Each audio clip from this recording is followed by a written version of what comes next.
Good morning, ladies and gentlemen. Welcome to the George W. Norris Legislative Chamber for the 50th day of the 108th Legislature, second session. Our chaplain for today is Pastor Michael Davis from United Methodist Church in Gretna, Nebraska, in Senator Jen Day's district. Please rise. Let us be in an attitude of prayer. Lord God, I stand here very humbled with this opportunity. For I remember a senator that served in this chamber who was a colleague of mine, Senator Lowen Cruz. And last night I took a look at his book of things that he wrote about his memories here. And he gave some suggestions and some critique of some of the prayers that have been shared here over the years, some good, some not so good. I pray that my words may be pleasing to your sight, O God.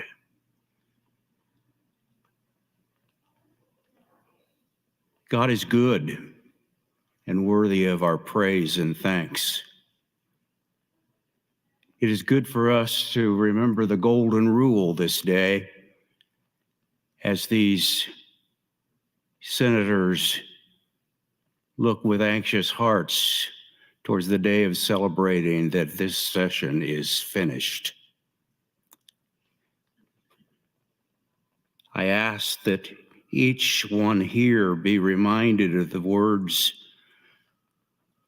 of the golden rule, which are recorded for us Christian folk in the book of Matthew, where these words are printed. In everything, do to others as you would have them do to you, for this is the law of the prophets. Oh God, what many may not know is that similar words are shared by many versions of worship, not just Christianity, but also Confucianism and Buddhism and Judaism, just to name a few. So God, I ask that you help us to respect one another this day and to work together to make this place the best place possible for all persons to live. I ask all of this in your name, O God. Amen. I recognize Colonel Ben Felix Ungerman, Air Force combat veteran from Bellevue, Nebraska, guest of Tom Brewer, to lead us in the Pledge of Allegiance this morning. Please join me in the pledge. I pledge allegiance to the flag of the United States of America and to the republic for which it stands, one nation, under God, indivisible, with liberty and justice for all.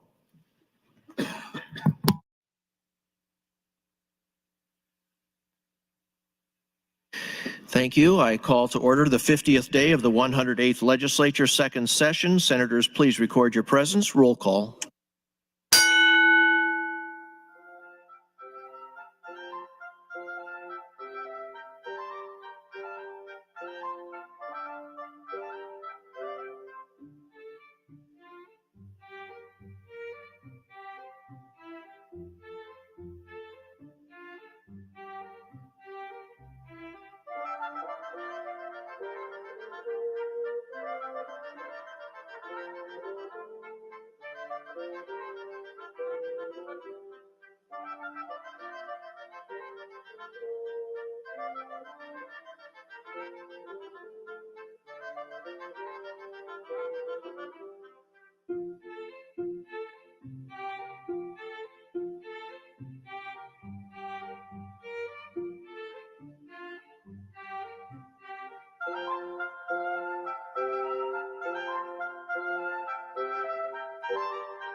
Mr. Clerk, please record. There is the quorum present, Mr. President. Thank you, Mr. Clerk. Are there any corrections for the journal? There are no corrections this morning. Thank you. Are there any messages, reports, or announcements? There are, Mr. President, new resolutions, LR 407, 408, and 409, all offered by Senator McDonald, calling for interim studies. Those will be referred to the reference committee, Mr. President. Senator Raybold would like to welcome Dr. Christy Keim of Lincoln, Nebraska, seated under the north balcony. Please rise and be welcomed by your legislature.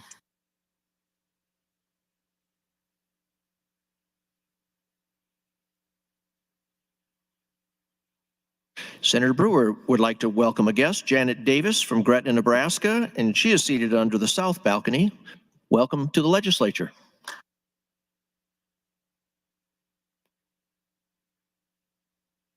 Senator Aguilar, you have an announcement. Thank you, Mr. President. Just a reminder that the deadline for introducing interim study resolutions is the 50th legislative day, which is today, no later than noon. Standing committees may also introduce one additional interim study resolution prior to the adjournment sine die. If your office has not yet received a three-part for an interim study, or if you have not yet requested a three-part for an interim study that you would like to introduce, please contact the Reviser of Statutes office ASAP. And thank you, Mr. President.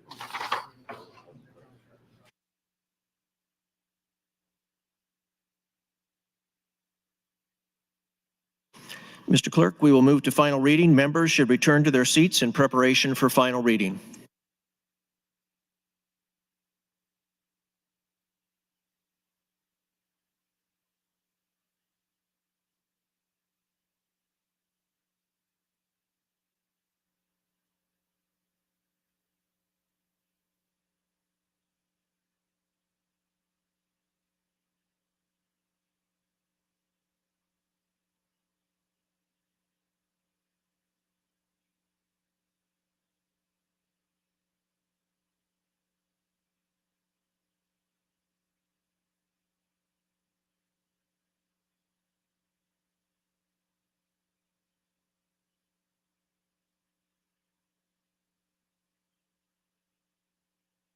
Mr. Clerk, first item on the agenda.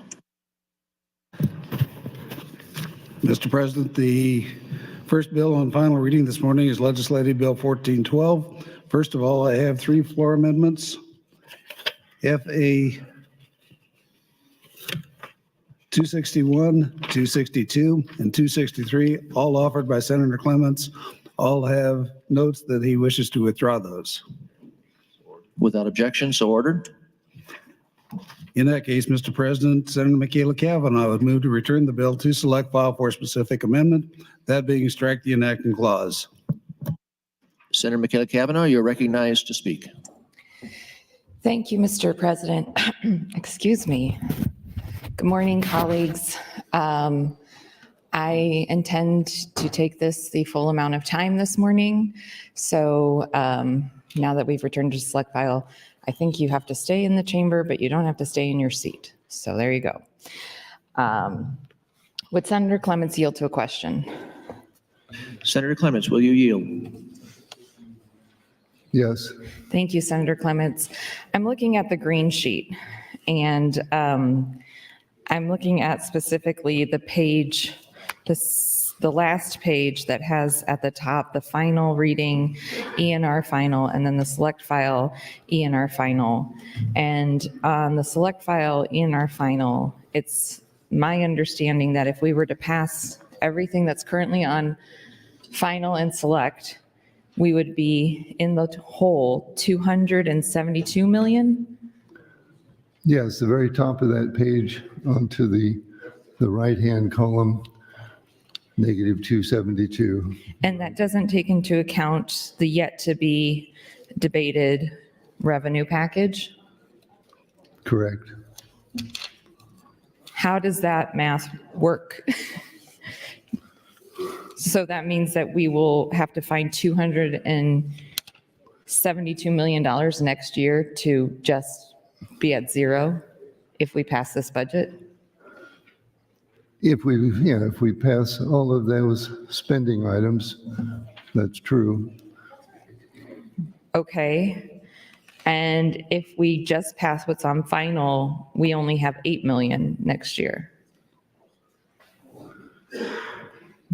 Yes. Okay. So what are we doing? I guess I don't understand what the thought is with this budget. It seemed like we had $549 million, but that's not really the case, because if we spend that, then we're going to have a massive deficit next year.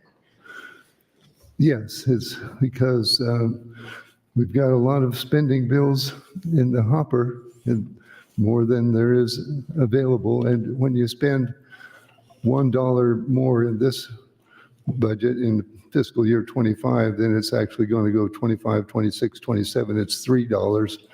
So that's multiplying this year's spending times 3 for the out years. If we have $20 million this year, it's going to be 20 next year and 20 the next year. So it takes 60 million off of that final number. So essentially, if we pass the budget today, we can't pass anything with a fiscal note, and we don't have a revenue package that we can pass. If we want There are it. adjustments that are going to be needed. What adjustments are going to be needed? I don't think we can afford to finance all of the spending that we've had. We had $50 million increase in the forecast in our budget, and we have way more than that of proposed spending. Well, the budget itself is a very large increase from what we approved last year, is it not? The budget's up 2.7% average over 2 years. From last year? Because didn't we approve a budget last year for the biennium, and this is making adjustments to what we approved last year? Last year ended at 2%, and now we're at 2.7, I believe. If you look on the first page of the green sheet, it's showing annual spending growth in this fiscal year, 24, 3.9%. Second fiscal year, 1.5. The average is 2.7. Sorry, okay, down at the bottom of the first page of the green sheet. Right, under the 549, third number below that is 2.7.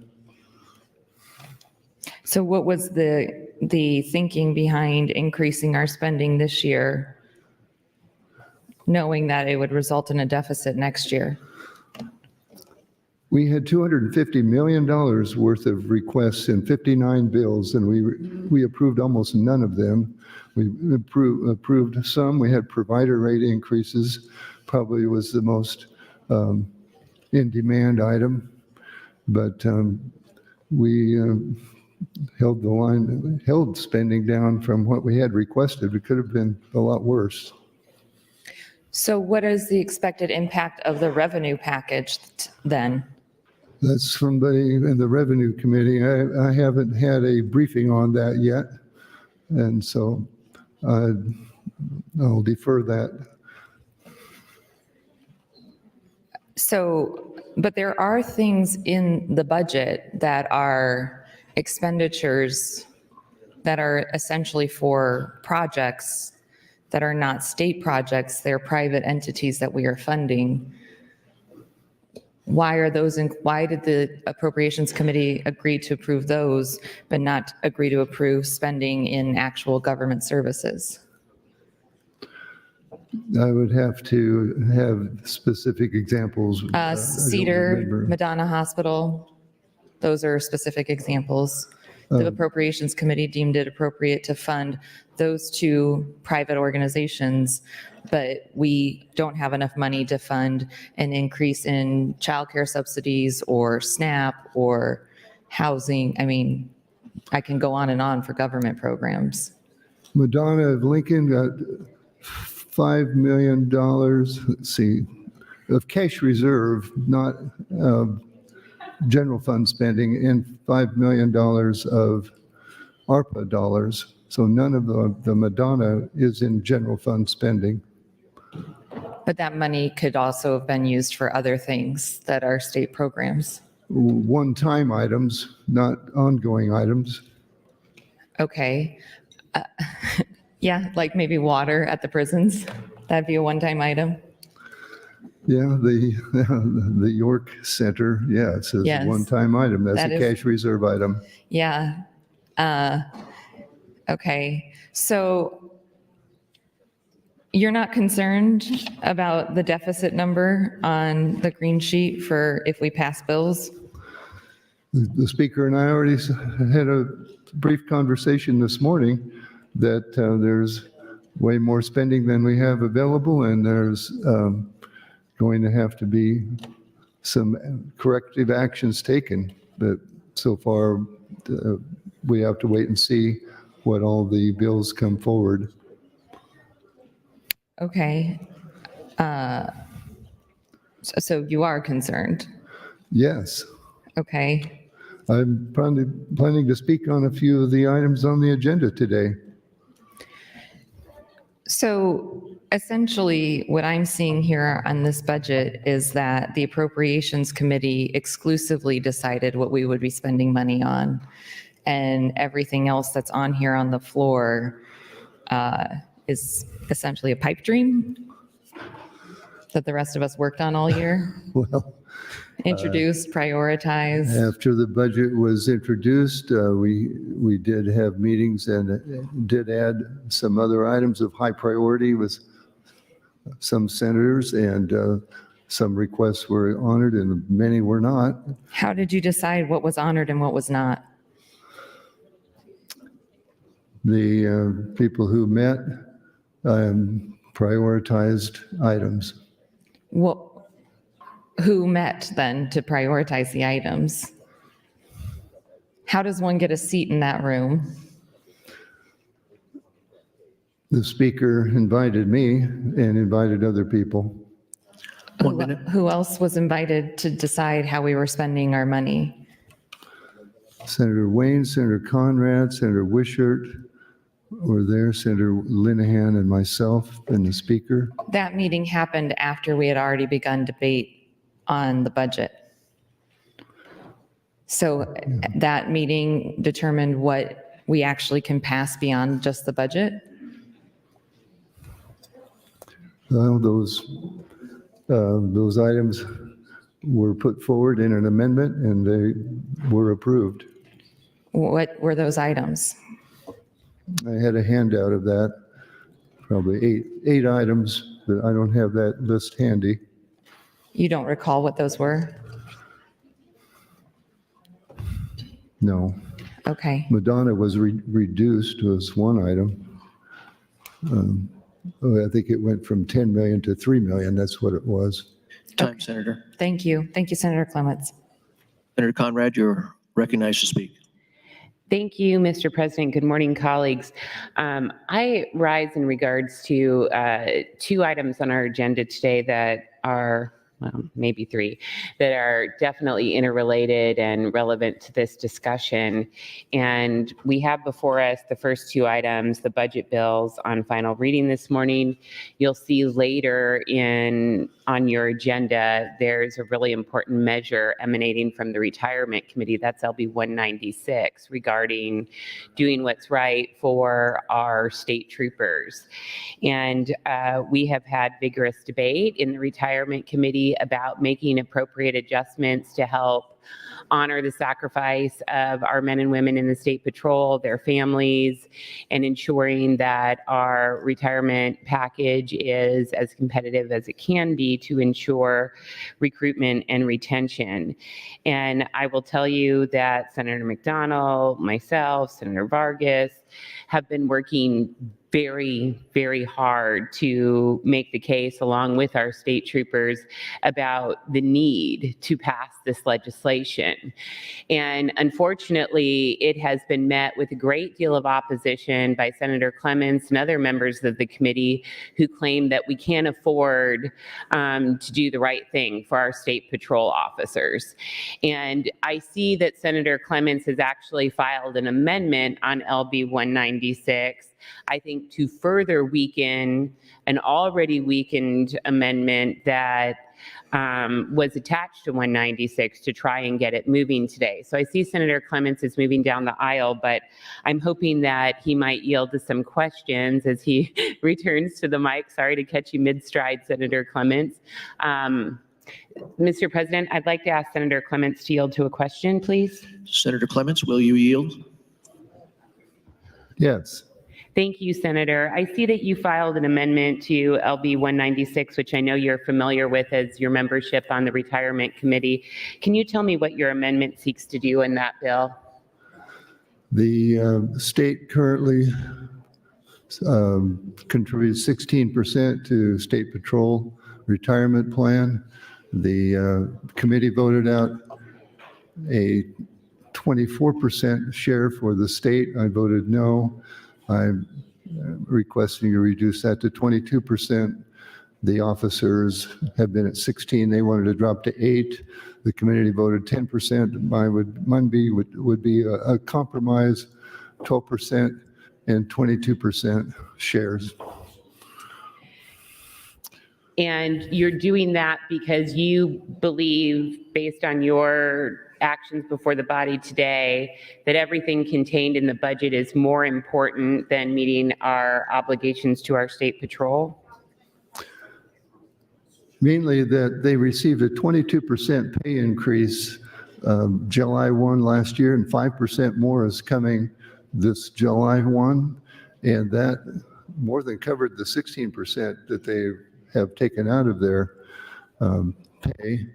And so I think it's reasonable to compromise somewhat and still reduce their contribution from 16 down to 12%. Okay, and the committee did put forward an already amended and watered down version of 196, which includes eliminating the important provisions to help surviving spouses. And now we've given that up. We've gutted key components of the bill, and you seek later in the agenda to weaken that further. Is that correct? Yes, I would support my amendment, but I did not support the compromise from the committee. And I don't think it would have come out of committee with all of the requests because of the cost. Sure, and I understand and appreciate, I think every member on this floor supports law enforcement, but my point is we need to put literally our money where our mouth is. And if we're going to weaken an already weakened retirement package to support our state patrol based solely on fiscal concerns, I'm asking for the same level of scrutiny with other areas in the budget, which I don't think has been conducted thus far.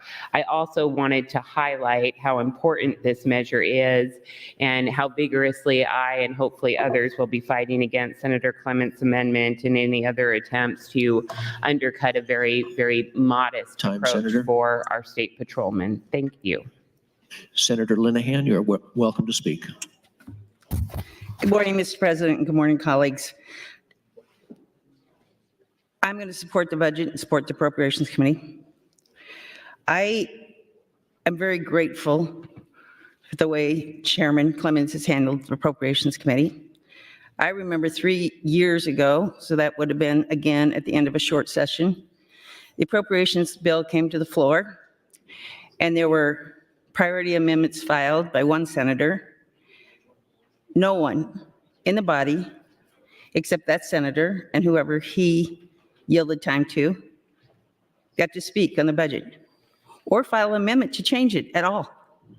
There was no really debate. And if anybody got up and challenged the Appropriations Committee, they got yelled at, told to sit down and shut up. So now we have a committee that brought a bill to the floor.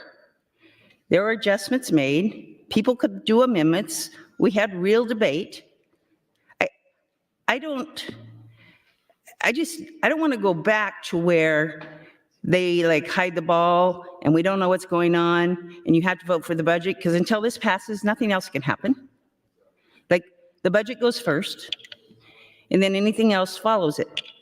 And yes, is a green sheet got too much spending on it? Yes. Has the revenue committee bills even come to the floor yet? Or we haven't debated them? True. One, I guess, that we've got passed. We have a lot of work to do in the next, 9 days. But this isn't unusual. None of this is different when it comes to the green sheet having too much spending or not enough revenue. And in the end, people will sit down and there will be compromise, and almost everyone will get something and almost everyone will lose something. That's the way the process works. It's always worked since I've been here. And frankly, it's worked in any other job I've ever had when it comes to legislative bodies. We should be very proud. The reason the green sheet's a mess, you know why? Because we don't have a speaker that tells us to sit down and be quiet and you'll wait your turn. Because in most legislative bodies, there's no such thing as a priority bill that you get to bring to the floor. Everybody in here gets a priority bill. You get to bring it to the floor. You try to talk your colleagues into voting for it. So if you get the 25 votes, you get up there. You're on the green sheet. That doesn't mean there's going to be enough money to pay for it. We could go back to the way most legislatures work, and we'll just let the speaker and the appropriations chairman decide what we're all going to do. And we won't have any priority bills, and we won't be allowed to speak. And everything will add up just perfectly. Because none of the rest have us get any input. I don't think that's really what we want to do. This is hard, it's complicated, it's stressful, but we all get to participate. If you want perfect, would you just let the chairman of appropriations, the chairman of revenue, and the speaker figure it out? That'd be perfect. The three of us, I bet, could sit down and decide what we should do and just tell all the rest of you should vote for it. So I don't think we want perfect right now. I think we want this. We want debate. We want concerns voiced, just like Senator Conrad did. Very good use of her time. She's way ahead. That bill's way down there. We need to pass this bill and get on so we can negotiate everything else that we've got to figure out between now and the end. Thank you, Mr. President. Senator Michaela Cavanaugh, you're recognized to speak. Thank you, Mr. President. So I'm just going through the budget, and I think I have expressed my concerns at pretty much every stage and discussed them at every stage. And I've been criticized and yelled at every stage. I was also criticized and yelled at when I criticized previous budgets in previous years. I disagree with how the budget has been approached, and I will not be intimidated or bullied into sitting down and being quiet about that. I, just like everyone else here, work very hard at the things that I am passionate about, and the budget is at the top of that list. I have also requested to be put on the Appropriations Committee every year that I have been here, and was even passed over for seniority by the Committee on Committees last year, which is very unusual. So if people don't want me debating the budget on the floor, then they probably should have put me on the committee to begin with, because I would have debated it in committee. And I do appreciate Senator Clements taking the time to answer my questions. He's been very gracious with his time. I think in looking over this budget, some concerns that I have expressed in past legislatures are a bit at the crux of some of the problems here. We have been riding high on excess funds for a couple of years now. And instead of being what I would describe as the conservative parents telling the kids, things are good now, but we can't just go on a world cruise because things are good now. We have to also plan for your future, kids. And we have instead said, screw you, mom and dad. Let's break open that piggy bank. Let's build a canal twice as big as it needs to be. Let's build a recreational lake for some bizarre reason that I have yet to understand.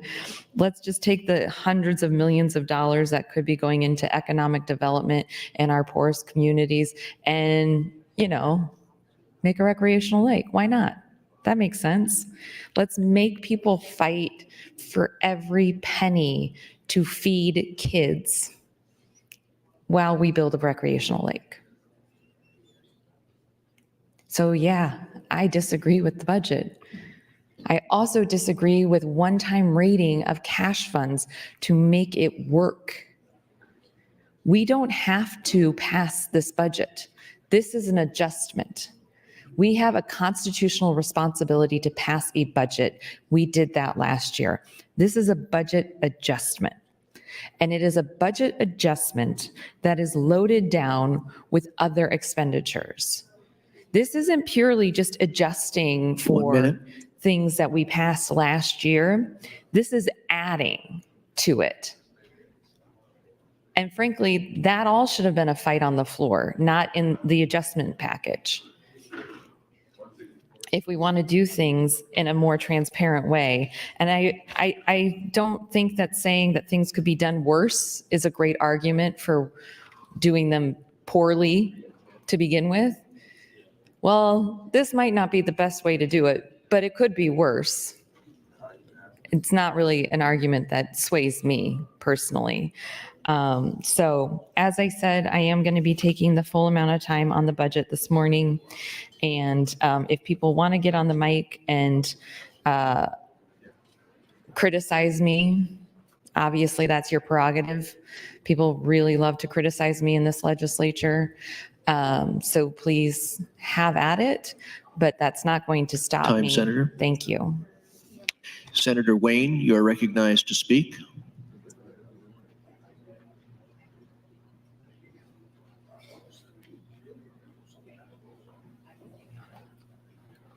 Thank you, Mr. President. Colleagues, I will tell you that I'm disappointed not having enough money on the floor, but I do understand that TIOSA caused a big issue this year. For those who don't know, TIOSA was an unexpected $93 million. We were trying to figure out, our appropriations were trying to figure out. I don't condone it. I think I haven't voted for a budget bill in 8 years, and I probably won't vote for one today. But with that, I will yield the remainder of my time to Senator Kavanaugh. Michaela Kavanaugh. Senator Kavanaugh, 4 minutes, 15. Thank you, Senator Wayne. So just going to go through the Appropriation Committee budget proposal. So this is the page 7, excess of certified forecasts. Shown on line 3 of the financial status, revenues in excess of certified forecasts are required by statute to be transferred from the general fund to the cash reserve. These would take place in July of the fiscal year following completion of that year. The actual 22-23 receipts exceeded the certified forecast of $6.365 billion by $3 million, which is transferred to the cash reserve. The provision retaining any amount in the general fund is not triggered for 22-23 because net receipts for 22-23 did not exceed net receipts for 21-22 by 103.5%. The NEFAB revised, and I think that's the Nebraska Fiscal Board, Forecasting Board, revised the forecast for 23-24 in February 2024 and increased the estimated general fund net receipts by $575 million. The forecast for 23-24 now exceeds the certified forecast by $582.9 million. For purposes of the committee recommendation report, it is estimated that the transfer from the general fund to the cash reserve fund at the beginning of 24-25 will be less than $582 million excess above the certified forecast. Pursuant to Section 77-4602, beginning in FY 23-24, the method for automatic transfers to the cash reserve fund is as follows. 1, at the completion of the fiscal year, the tax commissioner will calculate the actual general fund net receipts for the most recently completed fiscal year minus estimated general fund net receipts for such fiscal year. And 2, 50% of the product of actual general fund net receipts for the most recently completed fiscal year times the difference between the annual percentage increase in the actual general fund net receipts for the most recent completed fiscal year and the average, receipts over at the 20 previous fiscal years, excluding the year in which the annual percentage change in actual general fund net receipts is the lowest. If the general fund net receipts minus estimated general fund net receipts is a positive number, the tax commissioner shall immediately certify the greater of the two numbers. The state treasurer shall transfer the certified amount from the general fund to the cash reserve upon certification of such amount. The transfer shall be made as follows. An amount equal to the amount actual general fund net receipts exceed estimated general fund net receipts is transferred immediately, and the remainder, if any, shall be transferred by the end of the subsequent fiscal year.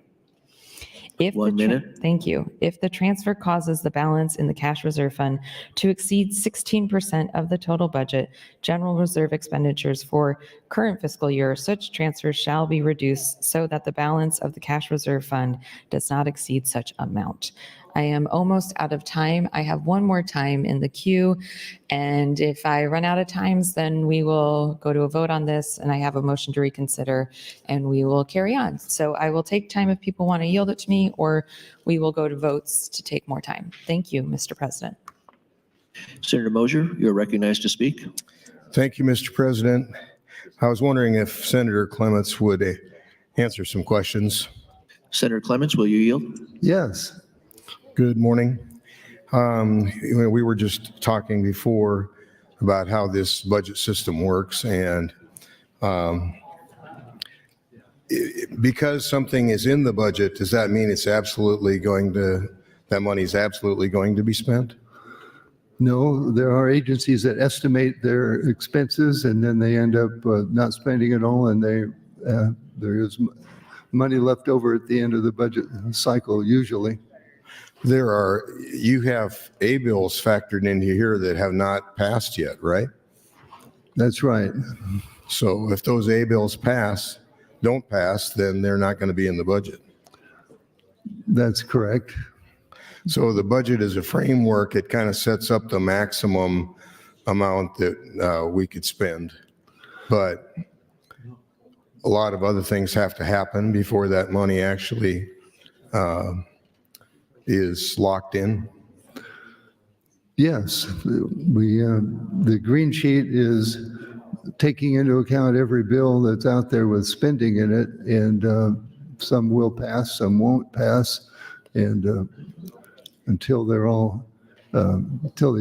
pass final reading, we don't know what the final result will be. Then beyond that, the governor still has line item veto power. Yes, even what the committee did in the committee amendment is all subject to line item veto. So does that give you some comfort in that this is the worst it can be, but it can be better based on how many of these A-bills don't pass? Well, in committee, I try not to put things in that the governor is going to have to veto and create more controversy. But Your comment before about spending money on one-time spends versus spending money on programs, why are you more leaning toward one-time spends than ongoing expenses? our cash reserve is healthy. We're a little over $900 million. We didn't spend a lot out of it, 20 million or so. And that the ongoing expenses is with you forever. And so. And they compound every year, Yes. 3% or. Correct. And Then things go wrong and then they need more money for some reason. correct. Our revenues are fairly flat. And so increases are currently could result in cuts in the future. We'd rather not do that. Yeah, we dig ourselves into a hole. We're not able to borrow money, and we have to just budget to what money is coming in. Okay, thank you. I appreciate those answers. While the legislature is in session and capable of transacting business, I propose to sign and do hereby sign LR 327, 328, 329, 330, and LR 331. Senator Michaela Cavanaugh, you're recognized. This is your final opportunity before your close. Thank you, Mr. President. So turning back to the Appropriation Committee's budget proposal, Green Book from March of this year. On page 8, transfers to and from general fund. I'm actually going to skip down to the from Governor's Emergency Cash Fund. So, well, I'll read it and then I'll tell you what I was going to talk about. LB 1198 was enacted March 25th, 2020 to provide funding to help cover the costs related to COVID-19 outbreak. After this bill was enacted, the legislature suspended the session until July 20. The bill transferred $83,619,600 from the cash reserve fund to the governor's emergency cash fund for FY 2019-2020. On March 27, 2020, the Coronavirus Aid, Relief, and Economic Security Act, or CARES Act, was enacted. In that law, Nebraska was allocated $1.25 billion through the Coronavirus Relief Fund. These federal funds could be used basically the same things that were authorized under LB 1198. Because of this, only $19.2 million had been expended through FY 19-20. LB 1009, enacted in August, transferred $60 million of the unused funds back to the cash reserve. And the enacted budget in 2023 transferred an additional $2 million back to the cash reserve fund. The committee proposal transfers the remaining unused amount of $13.841 million back to the cash reserve. Sorry, I was confused for a moment because it was 13 dot, and I was like, $13.84? That seems an odd transfer. So before we suspended the session, and this was an interesting procedural thing, because we didn't, normally when we adjourn until a set date, like last night we adjourned until today. So when we adjourned during the coronavirus and we didn't know when we would come back, we adjourned until the next bell, which is, just a historical fun fact for you. And the next bell was on July 20. And the clerk's office worked to construct partitions here on the floor. And we had partitions in committee rooms too, I believe. Yeah. And so people were wearing masks and we had partitions, and it was a very strange time. And for those of you that have been here a while, there's always kind of a joke of like, is it Capitol Original? I know Senator Erdman talks about the lights, but everything here is, is it Capitol Original? So the partitions are not Capitol Original. They were temporary, but for future global pandemics, I don't know if we still have them. Are they like in storage? Just in case they are in storage. I'm getting a head nod. Yes, we have the partitions in storage. So that's good to know, because I heard on NPR this morning as I was driving in about a resurgence of the measles. That's fun. Who doesn't want that? Yay. So anyways, that was just sort of a historical point that is, the coronavirus still exists. We still have that. We still are dealing with that. There are still people that are dealing with long haul coronavirus, and it still is 1 minute. A very real and serious thing, but we are out of the thick of it. And so it is interesting to reflect back on some of the things that we did procedurally, policy-wise during that time. Certainly have had a lot of interesting experiences since I've been in the legislature, and living through a global pandemic ranks pretty high up there. So this is my last time until my close. And if people want to yield me time, I will take it. Or if people want to talk, it is the budget. You could discuss it. That is a reasonable thing to do. Otherwise, I will just continue to go through it. And there we have it until we get to cloture. I'm sure more than 33 of you are going to vote for this, but be Time, good Senator. to know. Thank you. Senator John Kavanaugh, you're recognized to speak. Thank you, Mr. President. Well, I heard somebody talk about the canal, which, it's like, I don't know, catnip to me or something. I can't resist talking about the canal. We haven't had an opportunity to talk about it this year. And let's see, what year is this? 2024? I'll be the first to say whiskey's for drinking, water's for fighting. Oh, Mike Jacobson's not over there. So, the Perkins County Canal, we approved funding for last year. And if you all recall, when we had the budget conversation last year, I proposed constraining that appropriation to, I think it was $175 million less than was asked for. And the reason I made that proposal was the canal compact with the state of Colorado allows us to build a canal, use eminent domain in the state of Colorado, and then divert during the non-irrigation months 500 cubic feet per second from that from the Platte River in Colorado into Nebraska, and there's other parts of that as well. But the proposal that came from the department and that was approved was to build a 1,000 CFS canal, and then that request was about $175 million above what was originally estimated for the 500 CFS canal. So I propose reducing the construction to the actual amount allowed for in the compact so that we were in compliance with the letter of the compact, because of course the argument is that to perfect our claim, we must execute the letter of the compact. So my proposal is that we stick to that and execute the letter of the compact and save ourselves $175 million. If we were to do that, or to divert that $175 million back to general fund, we would have a lot more money, $175 million right now, and we might not be having these conversations. We might not be, raiding a bunch of funds that we probably shouldn't raid.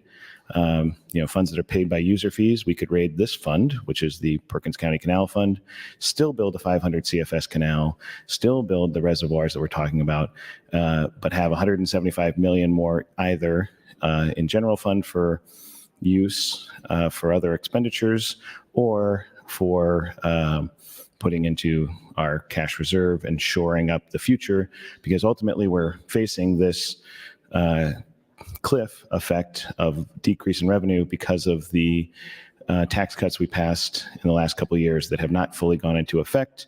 And so here we are pushing and crunching all of this funding together to make it look like we're fiscally solvent in the current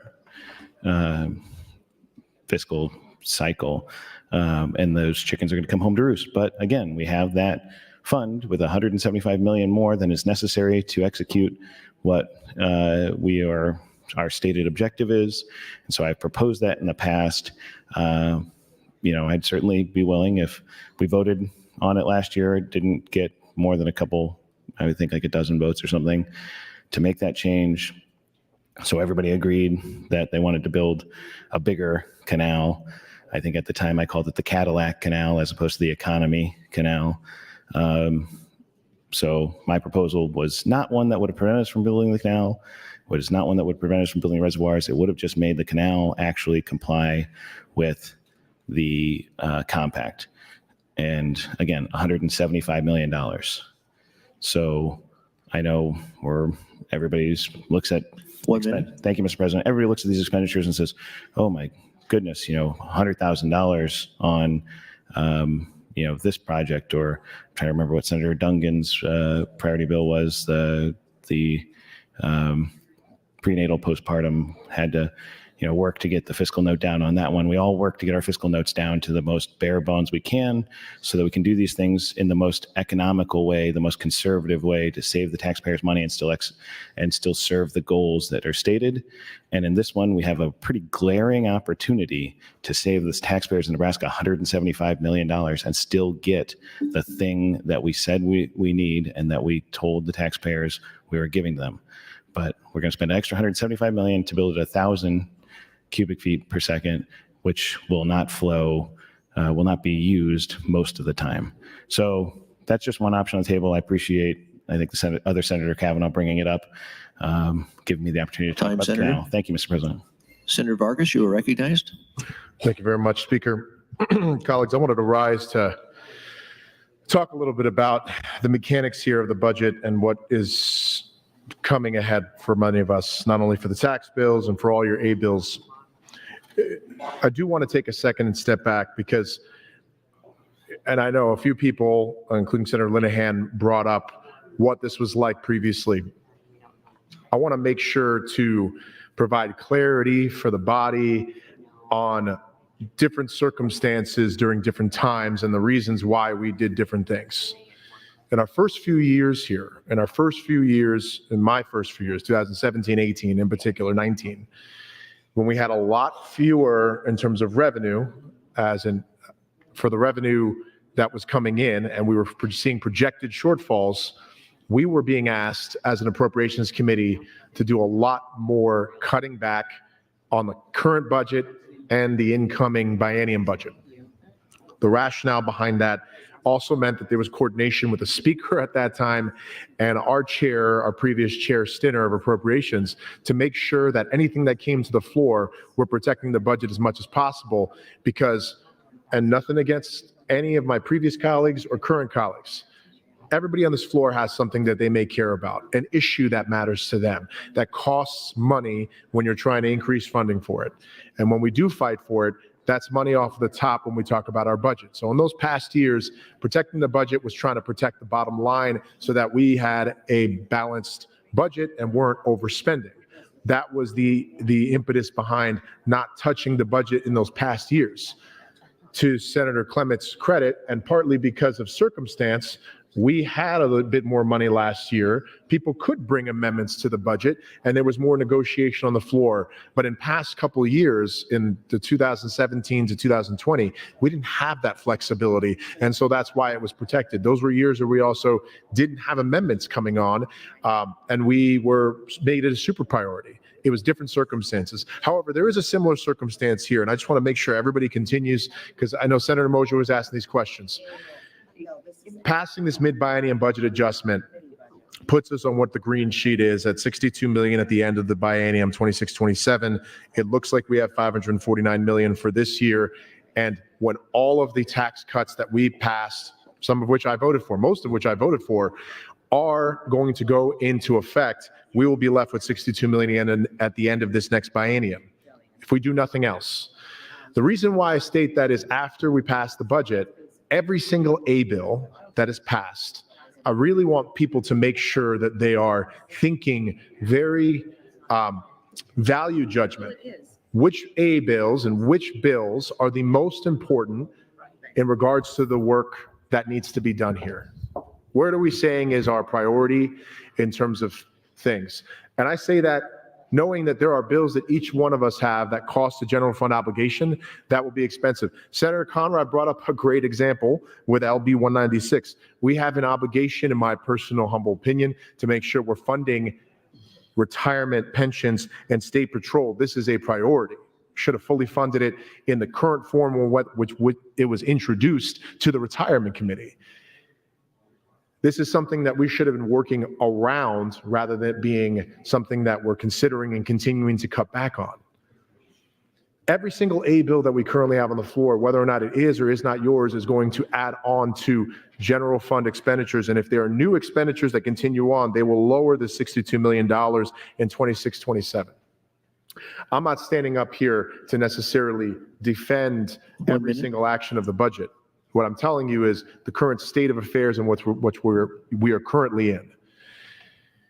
We will be debating bills tomorrow for taxes. We'll be debating some more bills with A bills. Every A bill that we now pass, and I'm telling everybody, every bill we pass that has a cost, please be really mindful that this is adding to what we're spending and should be a key priority for our state. It should be a key priority. It's why I'm supporting LB 196 and many of the other work that we did in retirement. It's why I've supported childcare work that Senator Frederickson has been working on, because there are big priorities that we need to make sure we care about. But in terms of the work of the committee, and I do thank Chairman Clements for this and his leadership, what we're trying to do is at least balance with what we currently have. But now it's up to us to decide what is the biggest premium on where we want to spend our dollars. And it is different historically because we know what will happen Senator. at the end of next year. Thank you. Senator Erdman, you're recognized to speak. Thank you, Mr. President. Good morning. So on the Appropriations Committee, how we make a decision on what we fund, we do it by rock, paper, scissors, best 2 out of 3. Just kidding. We do it by willy-nilly, okay? Those are not correct. That's not what we do. We have debate. We have discussion. We have discussion more than once. We talk about what the ramifications of passing those bills mean to those who have bills coming to the floor. We try to make decisions that is the best use of our money. We meet a long time in appropriations. And my good friend Senator Holleran told me one day when I was whining about how many times appropriation meets, he said, "You signed up for that." And I said, "Okay, I understand." So the point is this: the decisions we make in appropriations are not made lightly. So we just let Senator Clements make the decision. Just kidding. We vote on every one of those issues, and it's different with Senator Clements than it was with the prior chairman of appropriations. We actually record the votes. We actually record them. And not only that, you can go and review them if you're on the Appropriations Committee to see what the vote was, which was different than what we used to do. So I'm just trying to tell you that when we make the decisions that we do make, it's very thoughtful, it's very thorough. We've checked with the budget office, we've checked with those it's going to affect to try to figure out what it is we should do to bring the most dollars we can to the floor of the legislature so you have an opportunity to have your bill passed and have it funded. And Senator Vargas alluded to 17 and 18 when he and I and 17 others came into this body for the first time. We were $1.1 billion in the hole. And we supposedly made cuts. We didn't make any cuts. We held the budget to zero and we swept all the cash accounts and we made up the difference for the $1.1 billion.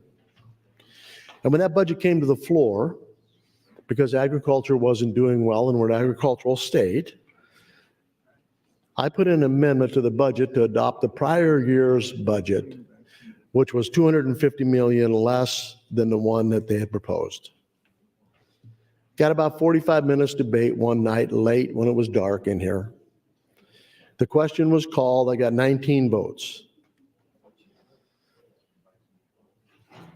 In October of that year, the forecasting board met, and they said the budget is out of line, 238 million.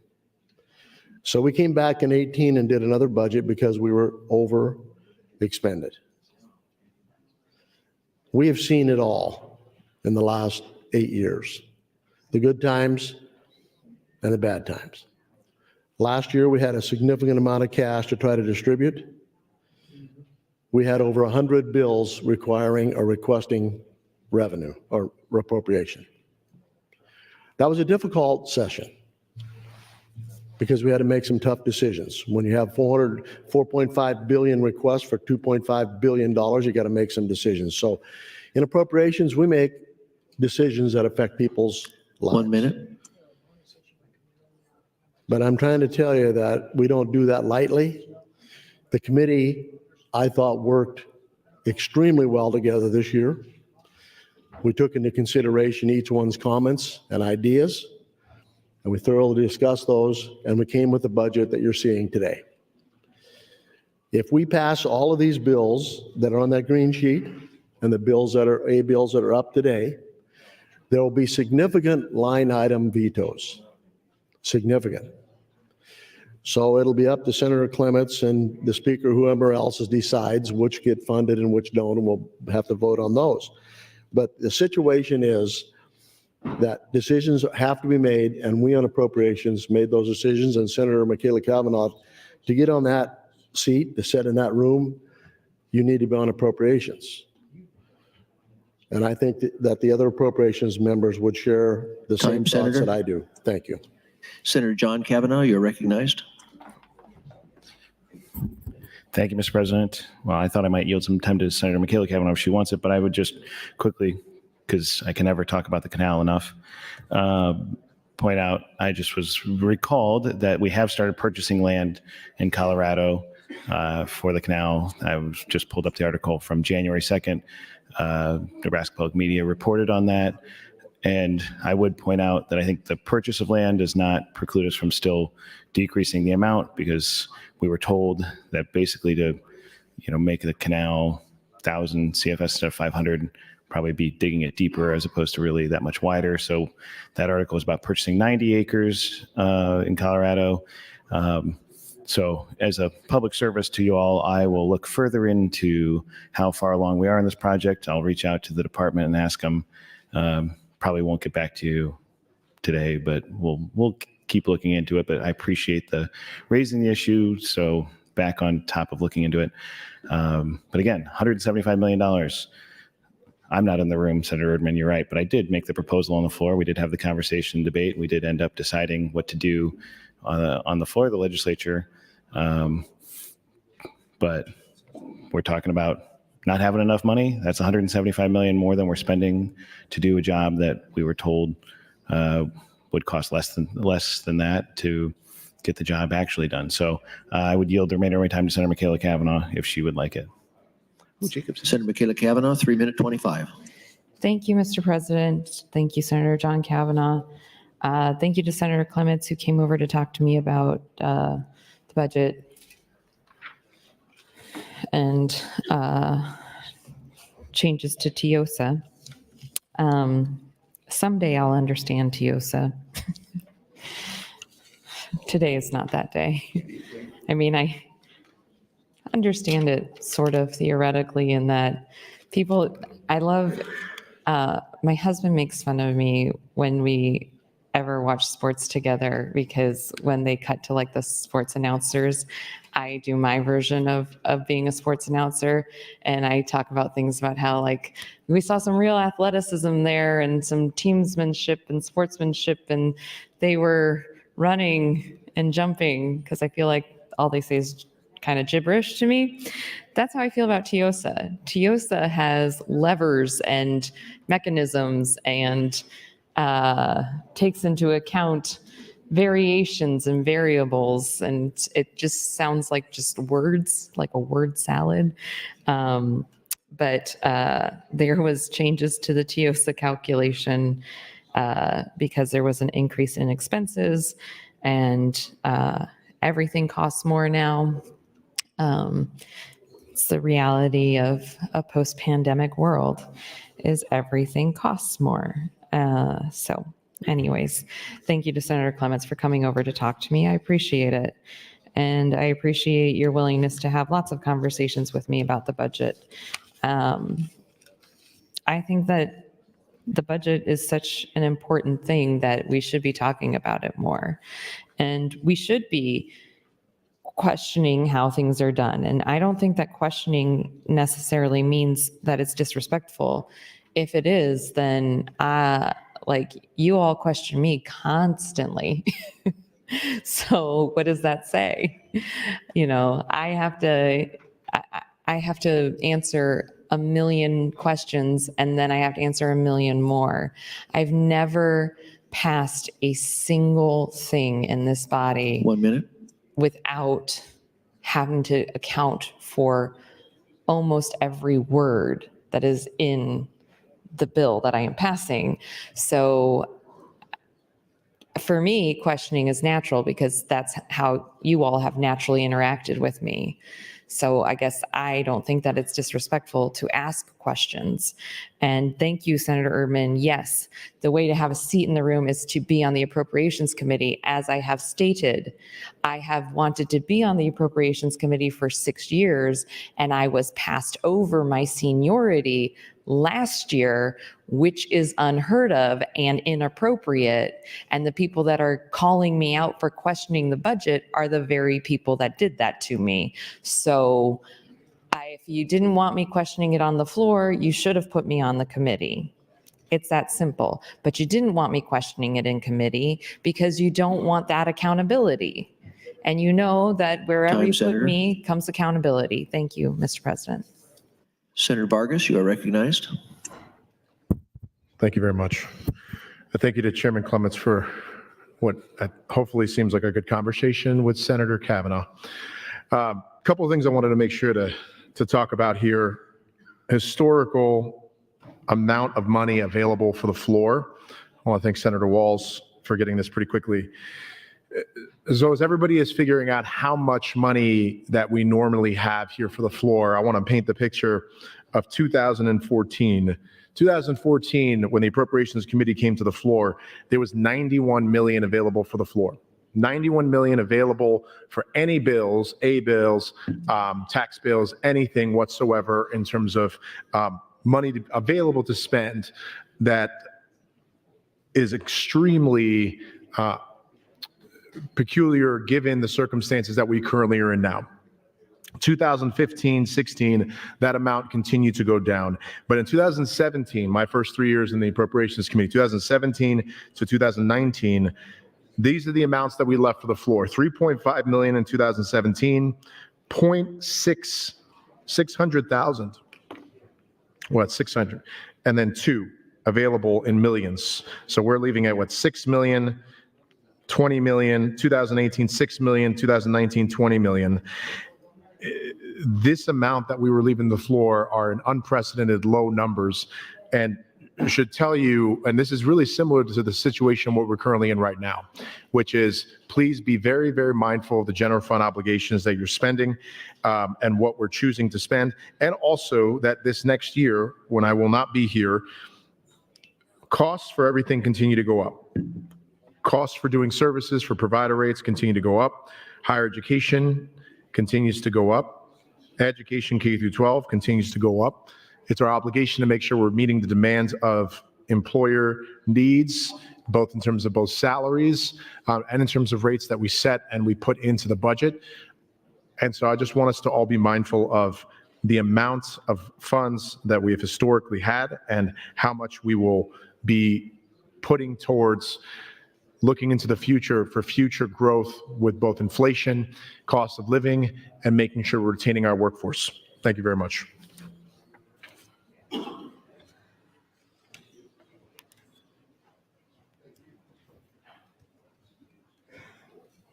Senator Jacobson, you're recognized. Thank you, Mr. President. Well, I was driving in and heard as I was listening to live streaming, Senator Kavanaugh's comments about the Perkins County Canal. So I thought I'd add a little more color to the Perkins County Canal. Okay, first of all, we all know that costs continue to go up. And so when you look at the dollars, $775 million set aside for that, but let's remember that the investment returns were taken away from that. And guess where it went? Anyone to wager a guess? It went to Omaha. Okay, so the earnings rate on that $775 million is now going to Omaha. I don't think Senator Wayne is going to give half of that back to rural Nebraska, but I'm just telling you, what is the earnings? Take a conservative number at 3%, and you're looking at, if you look at 3 to 5% return, you're looking at about $30 million a year. Take 4 years by the time we start building it out. Guess what? The $175 million in earnings are that once we pulled back, we're already losing in earnings that would have been there. I can tell you that I'll be here yet when we start building that canal, and I'll guarantee you that when the bids go out, $775 million is not going to get it, even if we did it at 500 CFS. And the fact of the matter is that we would be able to increase the capacity by digging the canal deeper. And no one's going to care about the depth. They're going to care about the width. And that's what we have to worry about with the compact. So let's be very clear that we were talking about before when we passed the Perkins County Canal, the debate on the floor was that will not be enough money. And now we're saying take $175 million away? I don't think so. Let me also say, when we talked about this debate, okay, we have an appropriations committee who's done a great job of being mindful of the budget. The revenue committee works on the other side to figure out how we can make sure that the people who generate these dollars, also known as the taxpayers of Nebraska, are being fairly treated. So as we all learned as kids, when you have a bunch of money in your pocket and it starts building up, there's a tendency to spend it as opposed to save it. We have a cash reserve that's got a little under $1 billion in it. That's our rainy day fund. And if we leave a bunch of extra money laying around, what's going to happen? Senator Mosier brought it up before. What's the difference between a cash fund and general funds? General funds are generally are setting up programs. What happens with programs? That money has to be spent every year, plus, as he accurately pointed out, an increase, 3.5% increase every year. So what's really happening here is let's try to pull more money to the floor so we can do what? Spend a bunch of taxpayers' money on social programs. That's what we're talking about here. That's really what this is about. That's what this debate's about. Everyone could go give their 2 cents at the Appropriations Committee hearing. They could write letters. They could talk to any senator. I'm not on the Appropriations Committee. There's bills I would like to see move forward. But that's my opportunity now. My opportunity on general file, my opportunity on select file. But here we are on final reading, and we're talking about making changes to the budget that we all had an opportunity to give our 2 cents worth. And quite frankly, I'm interested in giving more money back to the taxpayers than I am about spending more money on new social programs. So thank you, Mr. President. Senator, Mr. Clerk, for an announcement. Mr. President, the Revenue Committee will hold an executive session in room 2022 at 10:30. Senator John Kavanaugh, you are recognized to speak. This is your last opportunity. Thank you, Mr. President. I always appreciate Senator Jacobson in general, but particularly our conversations we've had about the canal, and he and I have had a lot, which was kind of why I probably did, purposely poke him on that one. So, but I do appreciate the conversation, Senator Jacobson. And just to be clear, we're not proposing this amendment's not to take the money out of the canal. From my perspective, we had that fight last year and I lost on it. It's more of like a conversation about, where we're spending money. And I think Senator Jacobson is probably right that in the end, the canal is going to cost more than we were told originally. And that's how a lot of these projects go. Has a jaw-dropping cost, and then that jaw-dropping cost ends up not even being enough to cover that. We've had that conversation about building a new prison. that cost is not going to be enough to cover the actual construction when the time comes on that. And then ultimately we build that new prison, we're still going to be overcrowded and going to need either another new prison, or we're going to have to keep open the prison we were originally promised was well beyond its useful life and was necessary to close. And I suppose in this conversation that the point of that is being fiscally responsible is not just about not funding new social programs. It's about spending money appropriately in all respects and not spending more than we need to.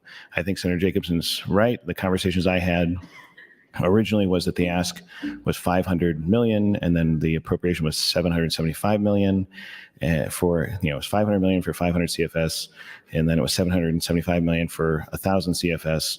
And when I spoke with the department after that came out, they said that the decrease in cost overall from 1,000 to 500 would probably not be that difference between 500 and 750. It'd be more like a decrease in 75 million. But my point is more that we don't need the 1,000 CFS, and we don't need to relitigate all that, because I know you guys will all glaze over when we start talking about, the estimates and how much water will actually come at what times and where it'll go. But the bigger point is there's a demonstrated value in building the canal and the reservoirs, and it has a cost. But there's a higher cost with less demonstrated value by building it larger. And so the fiscally conservative thing to do would be to build the most bang for your buck, which is the 500 CFS canal at what that ultimately would cost. And Senator Jacobson's right about the interest accruing.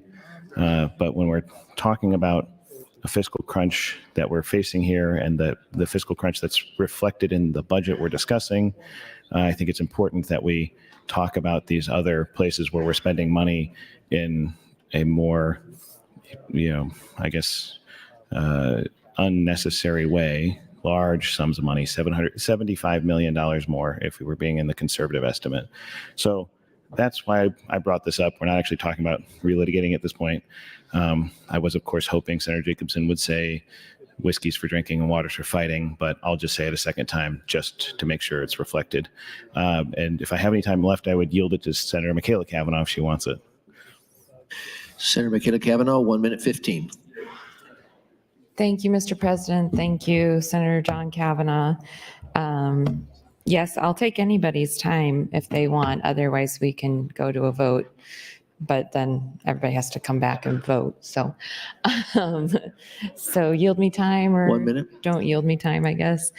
I apologize. I'm a little tired.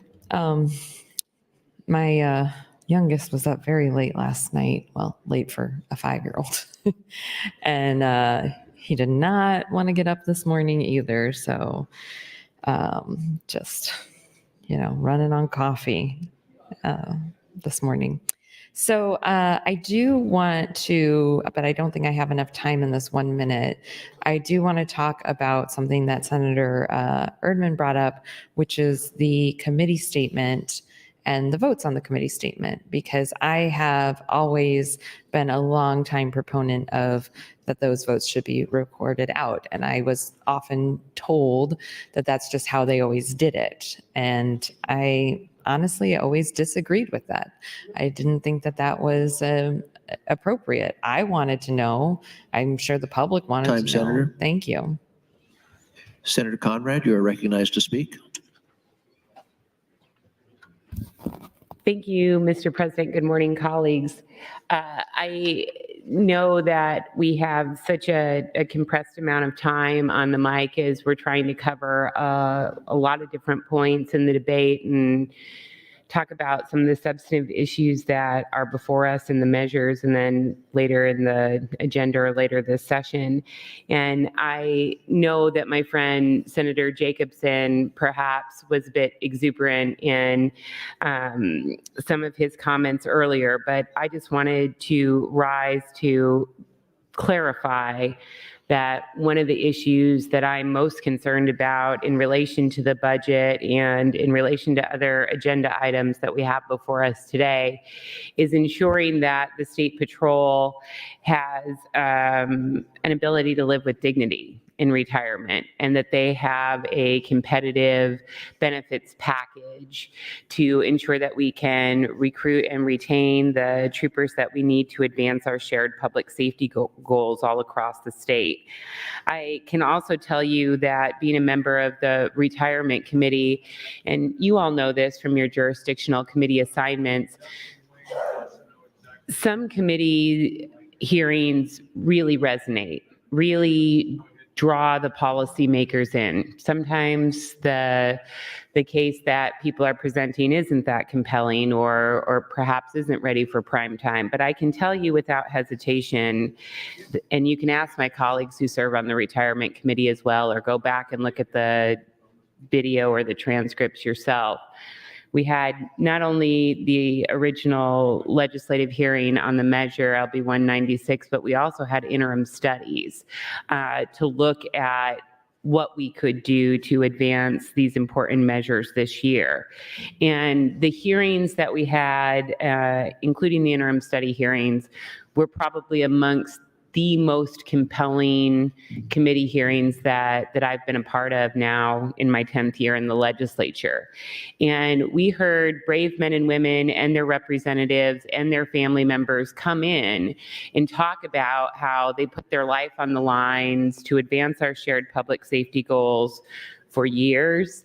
It wasn't until very, very recently, and credit to the governor and others involved, that we made important upward adjustments in basic compensation. But that's very, very recent, colleagues.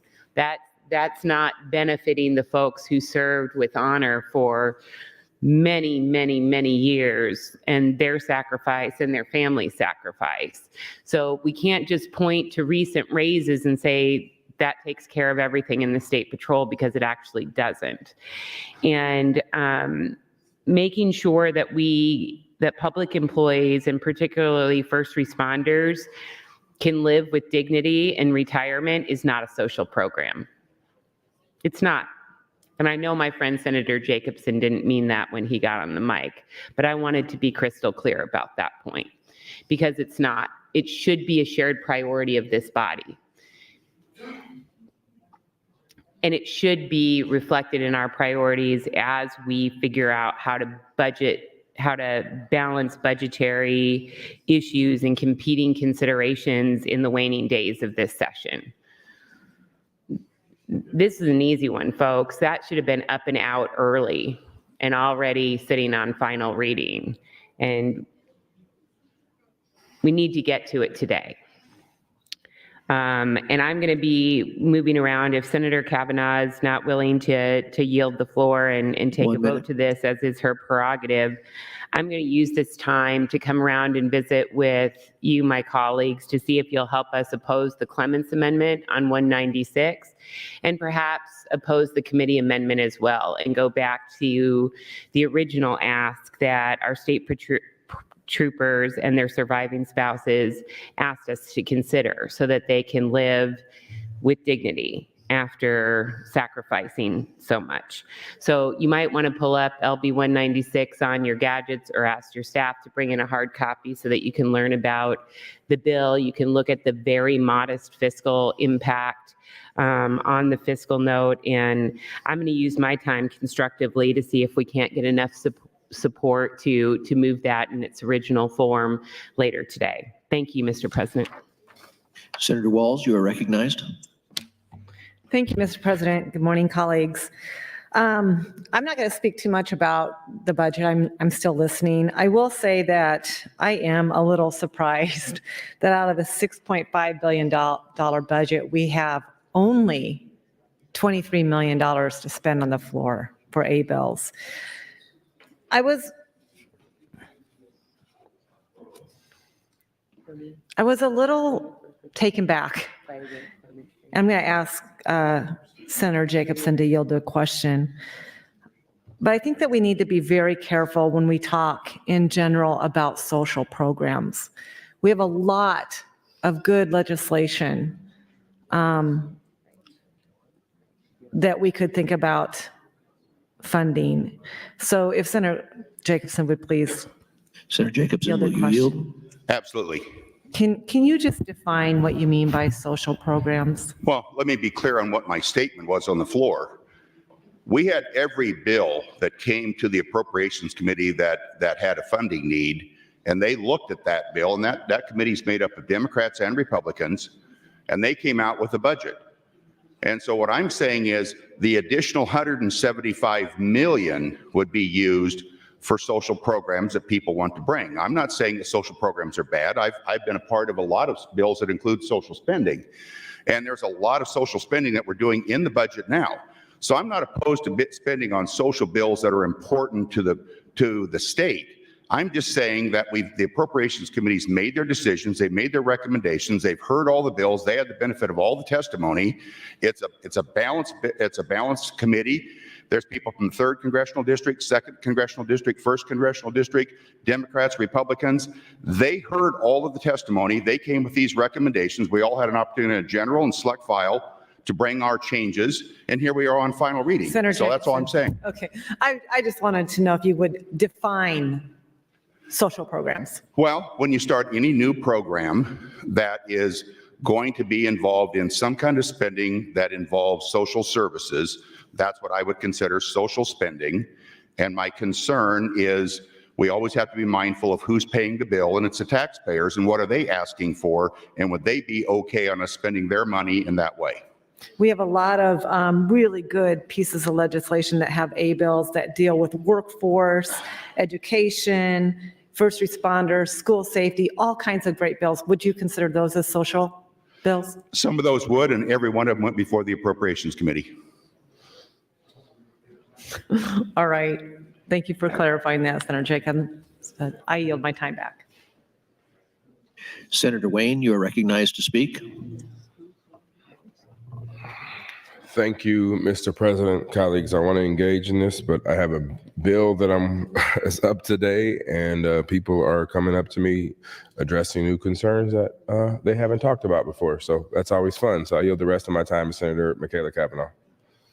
Senator Cavanaugh, 4 minute 40. Thank you, Mr. President. Senator John Cavanaugh said that the canal is like catnip for him. I think me having a policy opinion on literally anything is catnip for a lot of you. It is okay to disagree. It is okay to question bills and legislature. And it is okay to have a different approach. I don't really understand why we have to get aggressive about it, but okay. Would Senator Clements yield to a question? Senator Clements, will you yield? Yes. Thank you, Senator Clements. So Senator Ehrman talked about that you vote on and you record out the votes in committee on the committee statement. And I just wanted, first of all, to say for the public that they can look at the committee statement. And that's something that you implemented that wasn't previously done, correct? Yes. Well, first of all, thank you, because I have always thought that that should be the way that it's done. I really appreciate the transparency. Thank you. I did have a question, however, about some of the things that are included in the budget were not necessarily bills, but maybe adjustments of things. And is there a place that myself and the public can find, like the change on the housing money, the 25 million that we had for housing, and then it was changed? Is there somewhere that I can see the vote breakdown on that? The Green Book should show that. There was, those $25 million transfer from affordable housing cash fund. Would the Green Book have the votes for it? Oh, no, there would not be. If it's not a bill, then there is not a recorded vote. We just have But a then show of hands. Okay, so So it's only included, I guess I don't understand. So if there's not a bill, there's no documentation of how it becomes a part of the appropriations package? It was a majority vote of the committee, but we just do a show of hands. And we have dozens, if not hundreds of those with 75 agencies and lots of moving pieces, agency requests. When they request something and we approve it, we do not have a roll call vote. But aren't the agency requests bills themselves? No. Oh, they're not. The agencies, when they come in and testify in front of you, they don't have a bill that they're testifying to? What we start with is the governor's proposed bill, Right. like LB 1412, and it has what the governor's proposing, and then agencies request adjustments to that, and we will, just internally vote on. We'll have 10 on a page, and we Okay. have dozens of pages. Okay. Well, thank you. I appreciate it, and I understand the complexities of 1 minute. how that might work practically. I do appreciate the reporting out of the committee statement, so thank you for doing that. Thank you. I think it really elevates the work itself, so I appreciate you yielding again to my questions. I think I have less than a minute now, so I probably don't have enough time to dig in on my next thoughts, but I will be back to talk more, I'm sure. Thank you, Mr. President. Senator Day, you are recognized. Thank you, Mr. President, and good morning, colleagues. I am interested in the conversation and undecided on this, and am not quite as well versed in everything within the budget that some of my colleagues are. So I would like to continue to listen and would like to yield the rest of my time to Senator Michaela Cavanaugh. Senator Kavanaugh, 4 minute 35. Thank you, Senator Day. Thank you, Mr. President. So I have opposed the budget since it came to the floor. I have spoken on it at length, and I don't think that it's really disingenuous of me to be standing up here today taking a significant amount of time on the budget.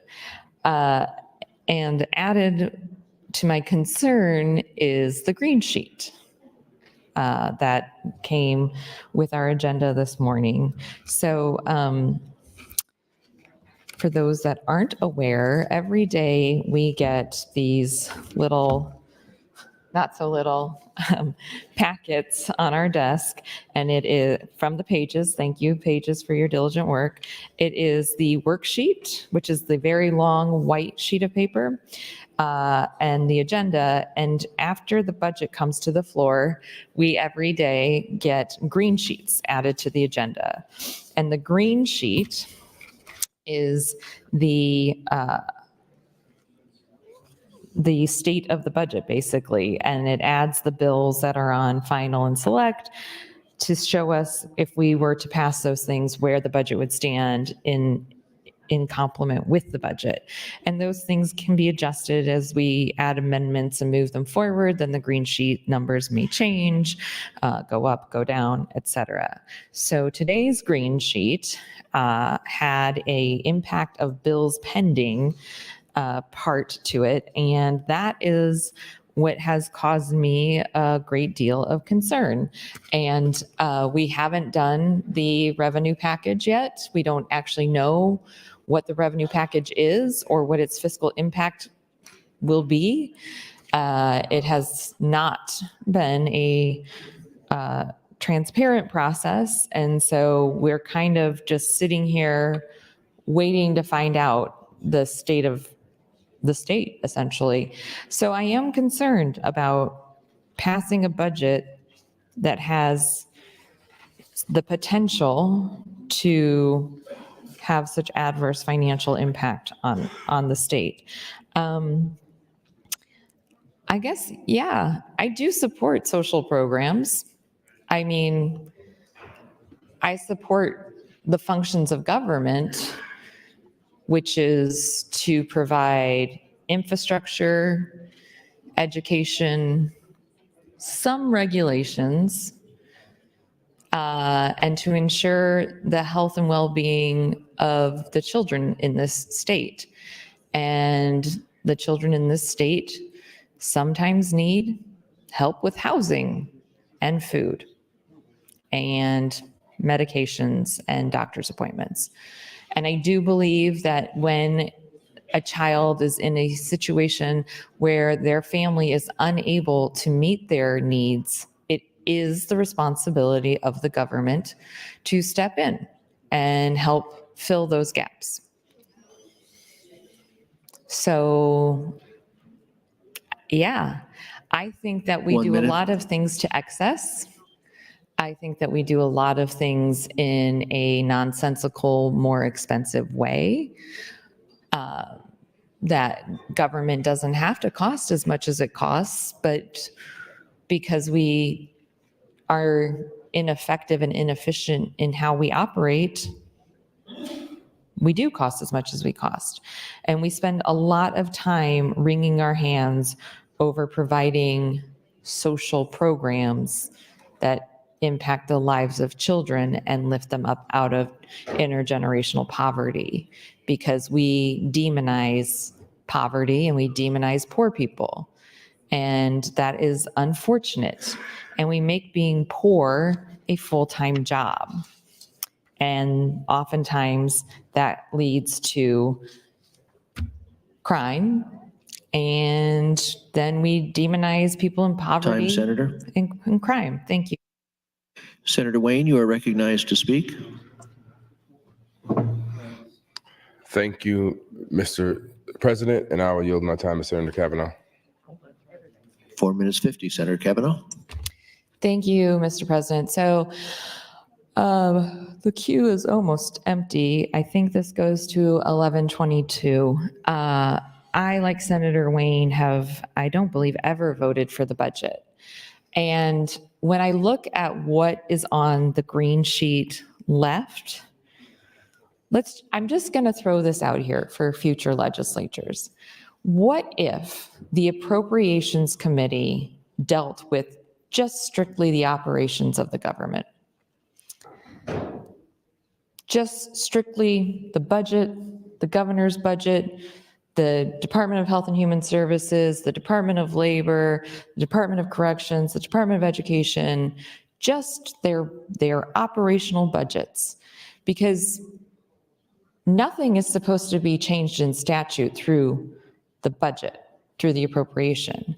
And what if everything else had a hearing in the appropriate committee and came to the floor for full debate of the legislature? What if we did that? We'd be having a very different conversation about the budget today, because we wouldn't have anything other than the adjustments to the governor's budget. And all the bills that are sitting on select in general with a bill that impact the bottom line would be left to be fended for independently on the floor. Every senator who has a bill inside the budget would actually have to fight for their bill amongst all of us, like those of us who had our bills go through the appropriate committees do. What if our referencing committee stopped referencing policy bills to the appropriations committee and instead sent them to the appropriate committee to be funded, even if it is a one-time funding? The appropriations committee is in charge of the budget of the state. That does not mean that they decide how we spend all of the excess funds. We decide that. And the fact that it is included into the budget does not change that we decide it. We still decide. And we also still decide if we sweep all of our cash funds. And it is not going to look good on us when we have no money because we did one-time transfers of our cash funds to make this budget work. Are we going to do those one-time transfers a second time? Are they going to become a two-time transfer? Is that what we're going to do to this state? I know it doesn't really change anybody's mind what I say pretty much any time on the mic here, but I do hope that people in this body think a little bit harder about how they vote. Think about what you are doing to the future of this state. But I am taking the time on this budget because I want to make sure that this budget doesn't just 1 minute. fly through, that a minimum of 33 people say, we disagree with you, Senator Kavanaugh. We think this is just the bee's knees and we're going to vote for it and we're going to enact it. So that's where we're at. Again, this goes to 11:22. Then we go to a vote on this, and then we move on to the next one. And I'm going to take the time on the next one. That's the cash transfers. That's what makes this one happen. And that's a big deal. We are taking money from lots of pots that previous legislators created, instituted, had a purpose. And we're going to raid them because the money is there is the reason. I submitted a resolution yesterday, an LR, to look at all of the fees and the cash funds. I wish that we were doing that. Time, Senator. Thank you. Senator Conrad, you are recognized to speak. Thank you, Mr. President. I was hoping maybe to dovetail off of some of the earlier commentary from Senator Vargas and Senator Clements and Senator Linehan, that we could maybe use this moment as an educational opportunity for kind of how we balance the budget and other competing concerns towards the end of session. As we always do. I was hoping that maybe Senator Clements would yield to some questions. Senator Clements, will you yield? Yes. Thank you. Thank you, Senator Clements.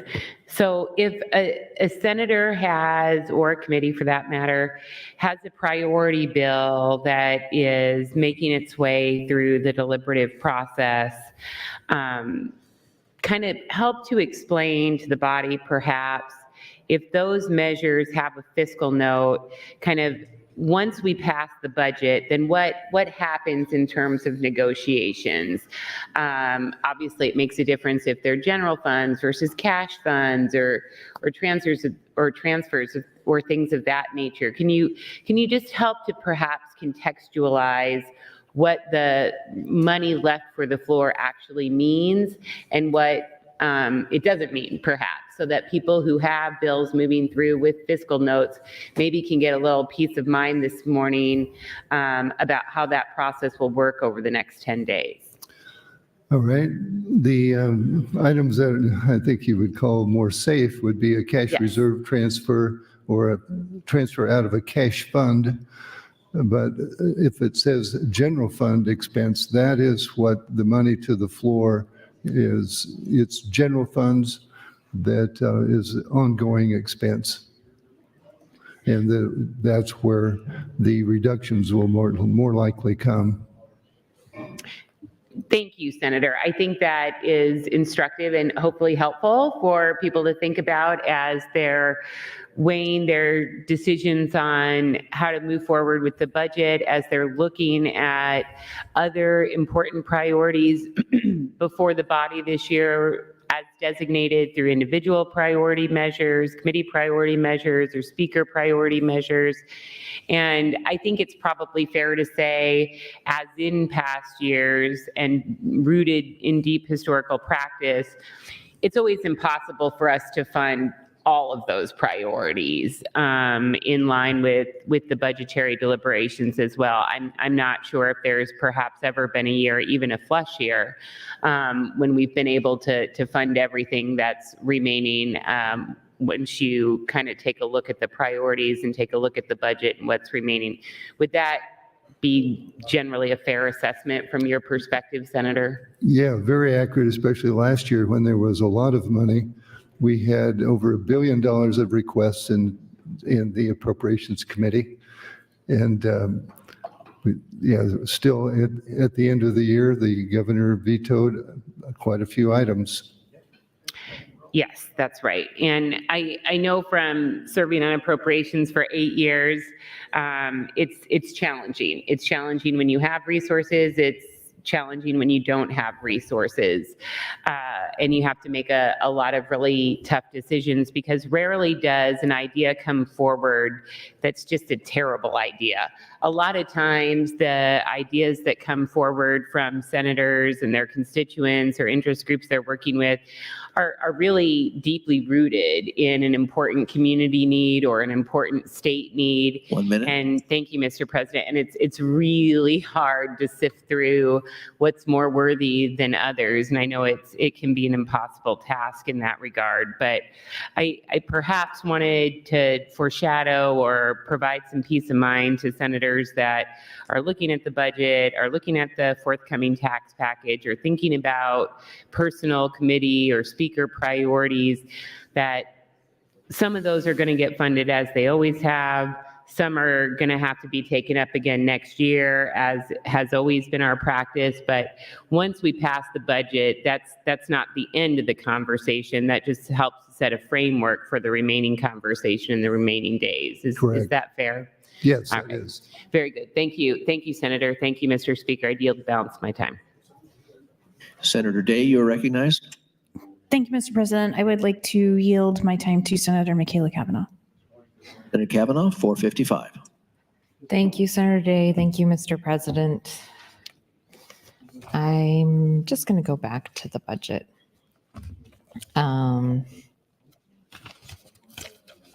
Hopefully I don't spike anybody else's ire this morning.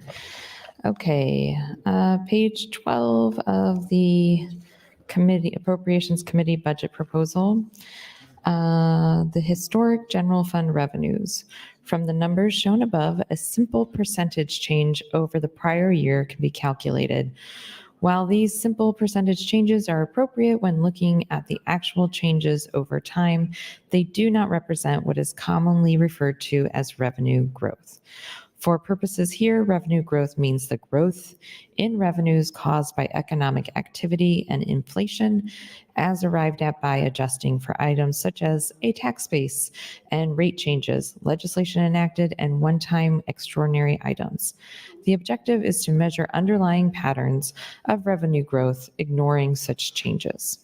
The average growth over the past 40 years is 5.3%. The revenue growth over time reflects the ebb and flow of economic activity and economic cycles. It reflects new businesses created and existing businesses that close.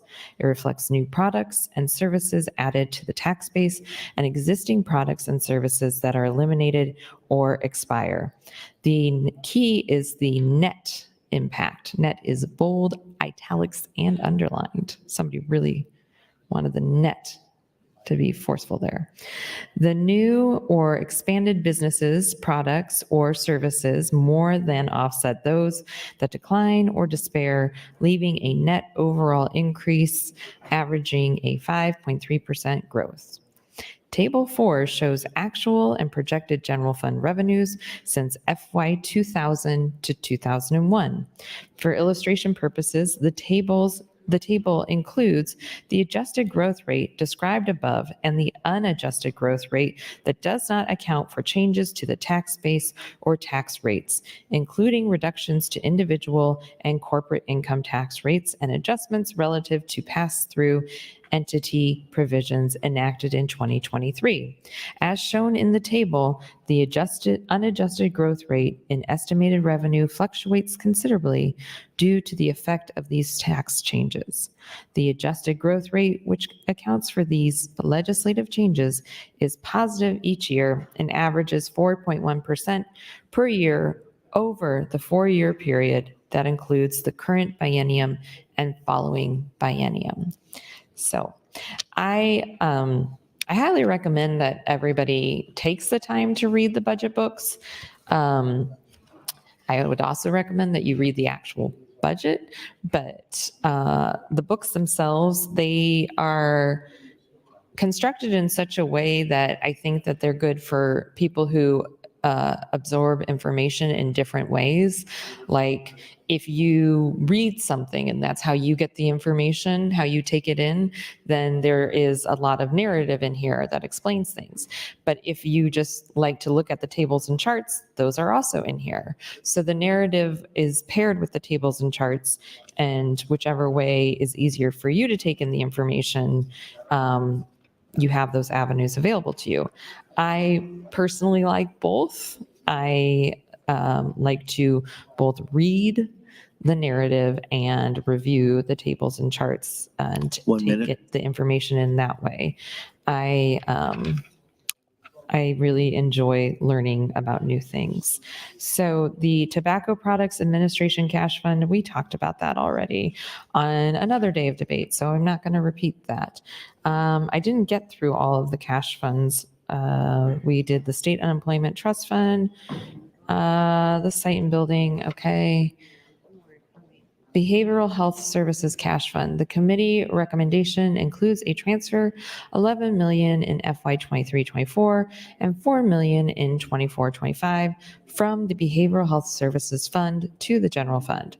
This fund receives a portion of the documentary stamp tax, also known as the doc stamp. Approximately $5 million in the past 2 years. The balance has grown over time as expenditures on aid have remained flat at approximately $3 million. The transfer is required. Thank you. Senator Kauth would like to recognize 85 fourth grade students from Rohr Elementary School in Omaha. They are seated in the north balcony. Students, please rise and be welcomed by your legislature.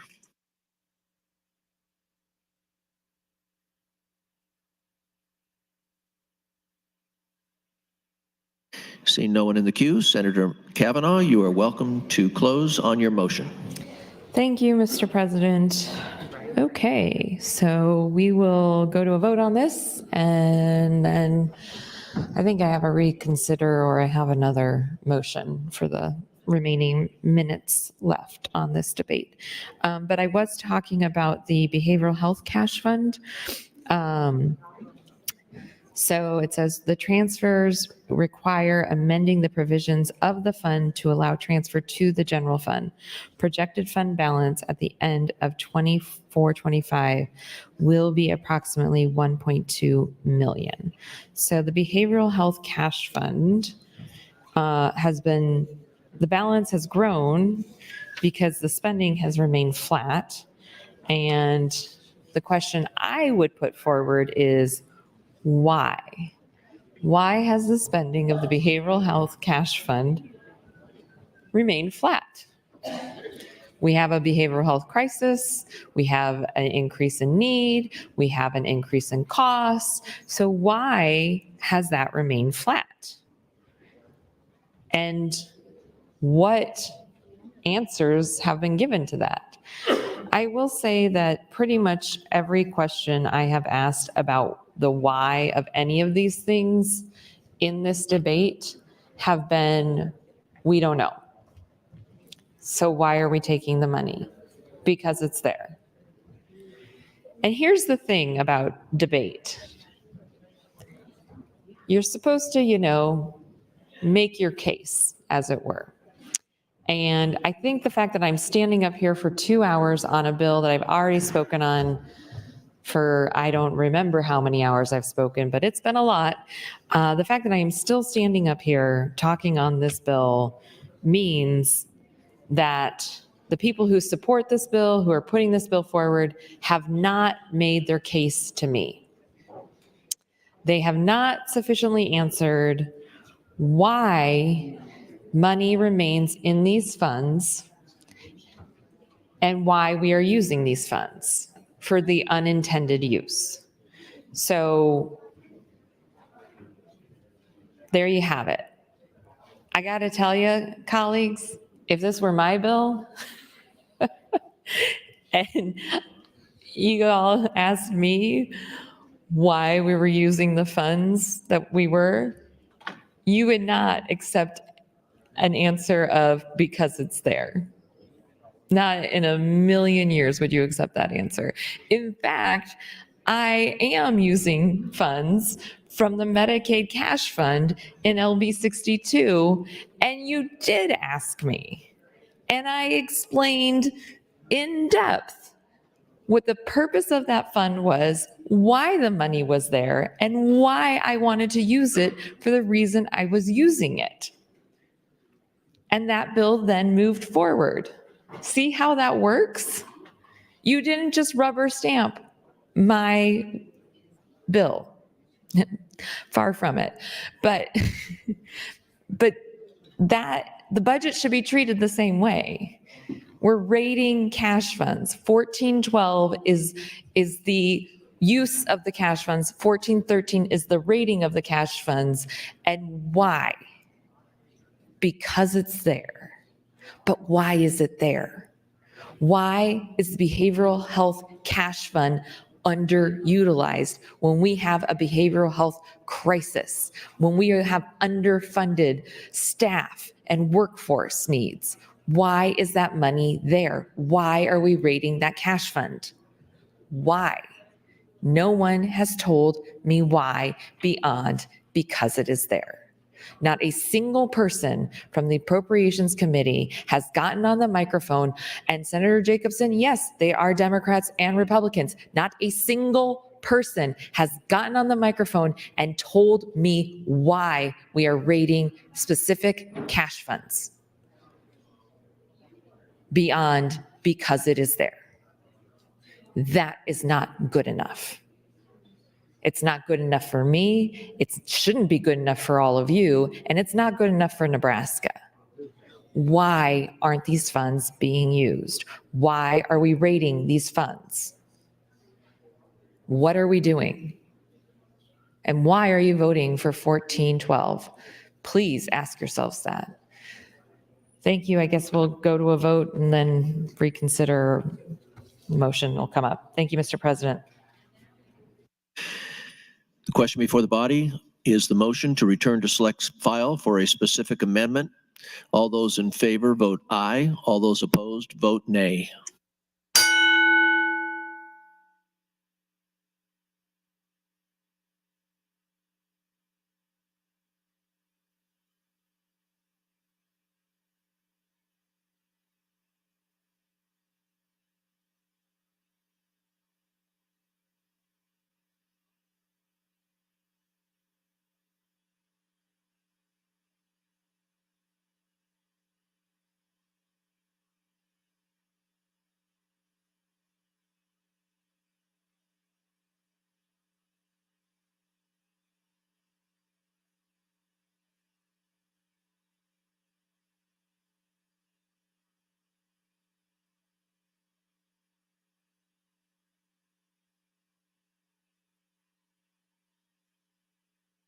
Mr. Clerk, please record.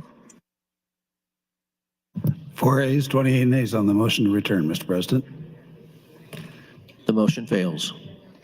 Mr. Clerk, next item. Mr. President, priority motion, Senator Michaela Cavanaugh would move to reconsider the vote just taken to return the bill to select file for specific amendment. Senator Cavanaugh, you're welcome to open on your motion. Thank you, Mr. President. So colleagues, I believe we have 10 minutes left, which is essentially an opening. I guess I'll get in the queue in case. But yeah, so yes, 1412 is the budget adjustment. That is what 1412 is. If we pass 1412, we have to pass 1413, which sweeps the cash funds. So you cannot divorce the two. If you are okay with sweeping the cash funds, then you should vote for 1412. If you are not okay with sweeping the cash funds, you should not vote for 1412. And here's what happens if we don't pass the budget adjustment. Nothing. We passed a budget last year. Nothing different happens. That's what happens. The budget as it was passed last year stands. So we can literally do nothing. And in my opinion, doing nothing will cause the least amount of harm to the future of the state and its economic security and stability. So if people want to know why I'm not voting for the budget this year, it's because doing nothing is doing the least harm. Ain't that a kick in the pants?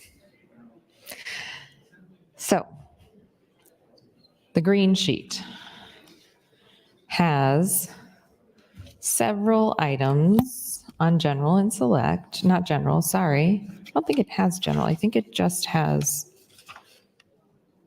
it has the cash reserve fund on the, sorry, second page.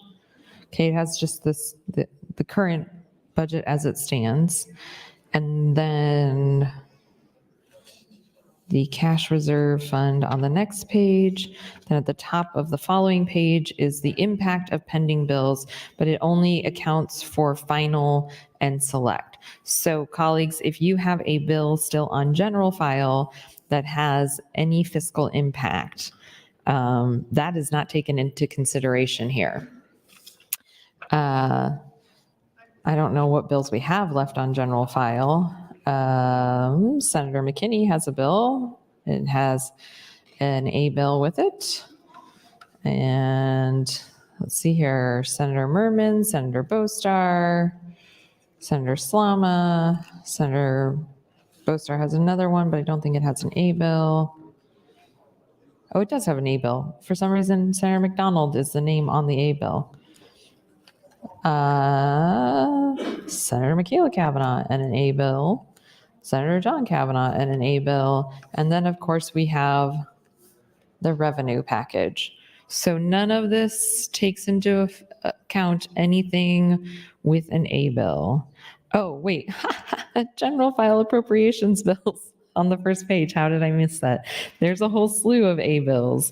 Senator Wayne, Senator Day, Senator Halloran, Senator Mosier, Senator Holcroft, Senator Von Gilren, Senator Clement, Senator Bossman, Senator Slama, Senator Mosier, Senator Walls, Senator Decay, Senator Merman, Senator Iba. Cool, that's a lot of A bills.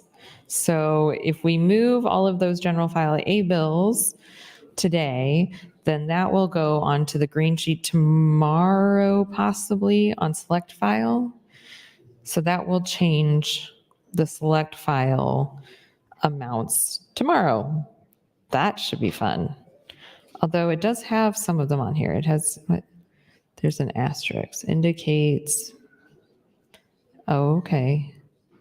So two of the bills on here, 1023 and 1284, the bill itself has moved and the A bill just has to catch up. So those are already taken into account. So 1023 is Senator Von Gilren's bill. Your bill is already taken into account on the green sheet. And 1284, Senator Wall's bill, your bill is also taken into account on the green sheet. But everything else is not. Oh, and then on general file 685, change mechanical amusement devices. And 1394, exempt National Guard income tax. Those don't seem to, I don't know, they have a hashtag, so indicates bill has both revenue and spending impact. Oh, revenue and spending, okay. Cool. So the revenues, you go down to the bottom. I should have been paying closer attention. So you go down to the bottom and you can see the revenues for the bills that have the hashtags next to them. 287, change election and open meetings provisions, has a negative revenue of 1 million. And change mechanical amusement fees has a positive revenue of 400,000. And, but it also has a one-time, it looks like one-time cost of 2.5 million, but then moving forward, it brings in more revenue. So that probably will eventually pay for itself. 1394 exempt National Guard for income tax, that has a negative revenue of just shy of 1 million one year and then 2.2 million the next. Provide for deductions for research expenditures. This is an interesting one. And that is 8.5 million this year and 52.9 million the following year of negative revenue. Change Sports Arena Facility Financing Act. It says indeterminate. Could Senator Clements yield to a question? Senator Clements, will you please yield? Yes. What does indeterminate mean? That, I believe, is a turnback tax proposal, and the amount depends on how much sales tax is collected and turned back, as I recall, on the sports facility. So that is right. Doesn't have a specific numbers. So I noticed that too, but I didn't ask anybody else. Is it anticipated to generate revenue with the turnback tax? Or is it going to take away revenue? It probably, I think it takes away revenue because the state gives up part of the sales tax collections. Okay. All right. Thank you. I appreciate it. Okay. And then provide for educational programs as 1284. And that is a negative 3.5 million. So I'm interested in the LB 1023 bill because that's the deductions for research expenditures. I think I might have voted for this, but I can't recall what the bill is off the top of my head. So I'm going to have to look that up. But how much time do I have left, Mr. President? 1:15. 1:15 or 50? 1:5. Okay. All right. So it's interesting. There's so much information. Thank you. There's so much information in the green sheets that sometimes you have to just phone a friend. So thank you to Senator Clements for being that friend today and letting me ask you quite a few questions. I think we are about at time, and I'm sure everybody's anxious to be moving forward with LB 1412 so that we can get on to the next one, the cash transfers. What? That's so exciting. Who doesn't love a good cash transfer? There was an amendment I meant to make on the cash transfers that I didn't make, that I will talk about, but I'm not going to make because I really do think it's probably too late to make it. But I'm just going to talk about it for the record because it was some clarifying language that I was concerned about with the Universal Service Fund. So Time, Senator. Thank you, Mr. President. Mr. Clerk, you have a motion on the desk? Mr. President, Speaker Art should move to invoke cloture pursuant to Rule 7, Section 10. Members, the first vote is the motion to invoke cloture. Members, please find your seat This is final reading.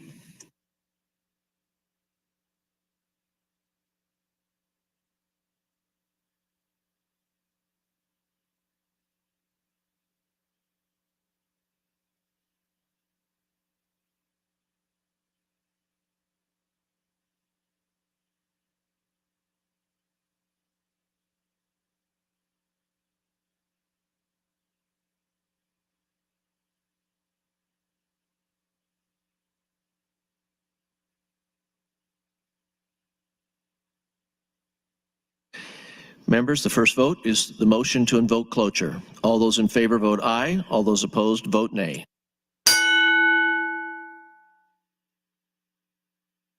There's a request for the roll call. Mr. Clerk. Senator Aguilar. Voting yes. Senator Albright. Voting yes. Senator Arch. Voting yes. Senator Armendariz. Voting yes. Senator Ballard. Voting yes. Senator Blood. Not voting, Senator Boston. Senator Bostar. Senator Bostman. Voting yes, Senator Brandt. Voting yes, Senator Brewer. Voting yes, Senator John Kavanaugh. Voting no, Senator Michaela Kavanaugh.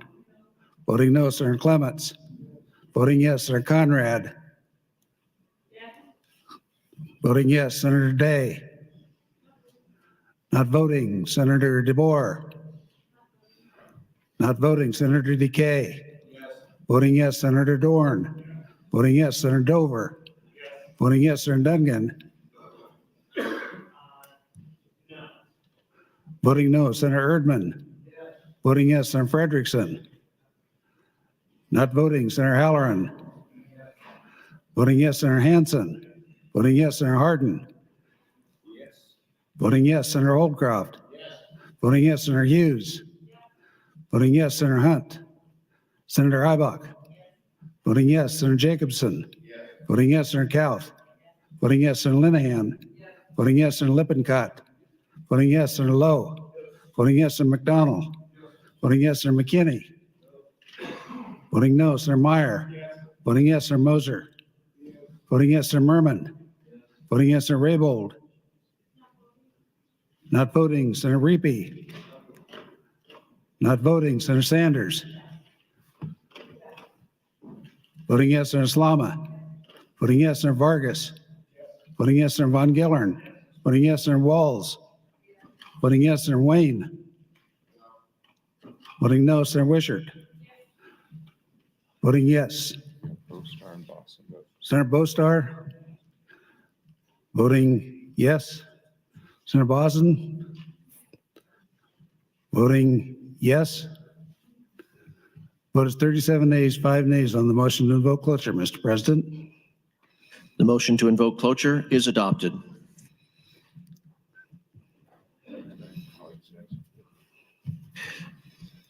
The next item before the body is the motion to reconsider. All those in favor vote aye. All those opposed vote nay.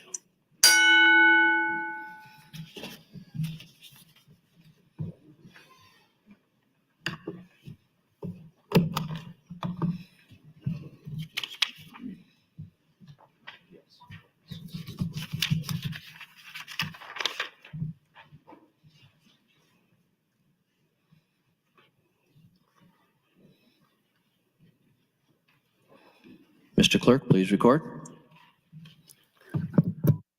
5 ayes, 39 nays on the motion to reconsider, Mr. President. The motion to reconsider fails.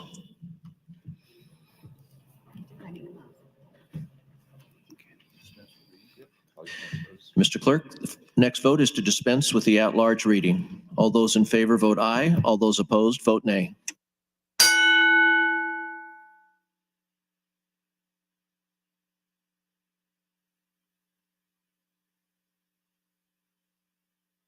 Mr. Clerk, please record.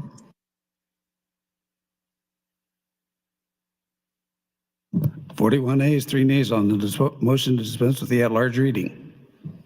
The at-large reading is dispensed with. Mr. Clerk, please read the title.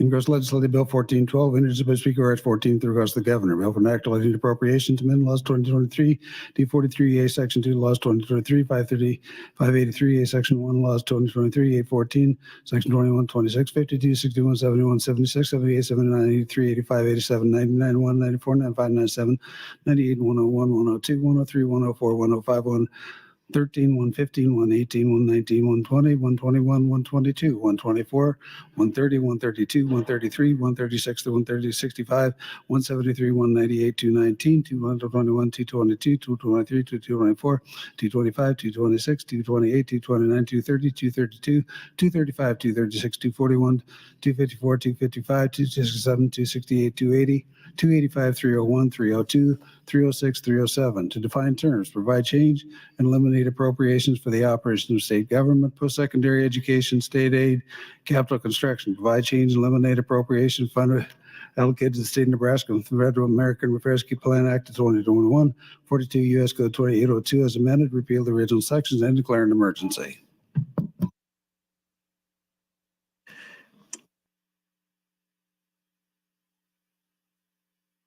All provisions of law relative to procedure having been complied with, the question is, shall LB 1412 pass with the emergency clause attached?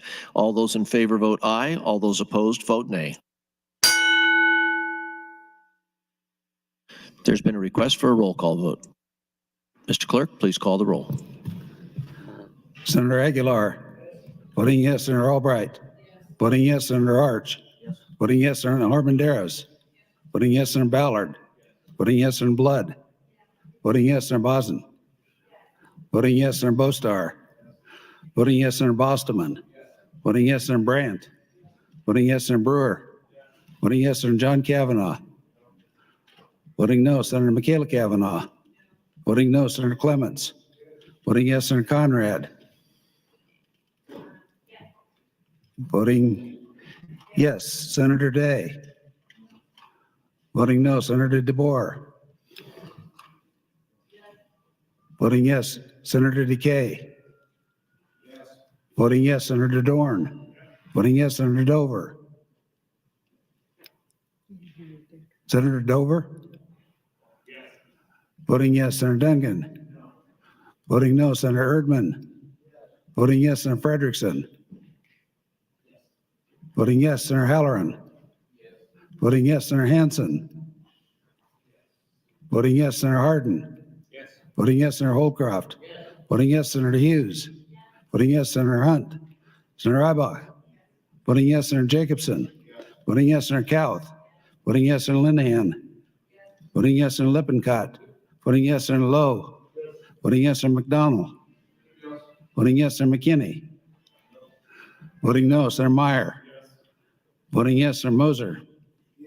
Voting yes, Senator Merman. Voting yes, Senator Raybold.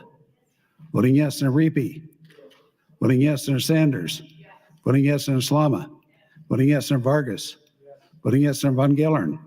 Voting yes, Senator Walls. Voting yes, Senator Wayne. Voting no, Senator Wishart. Voting yes.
Mr. Clerk, please record.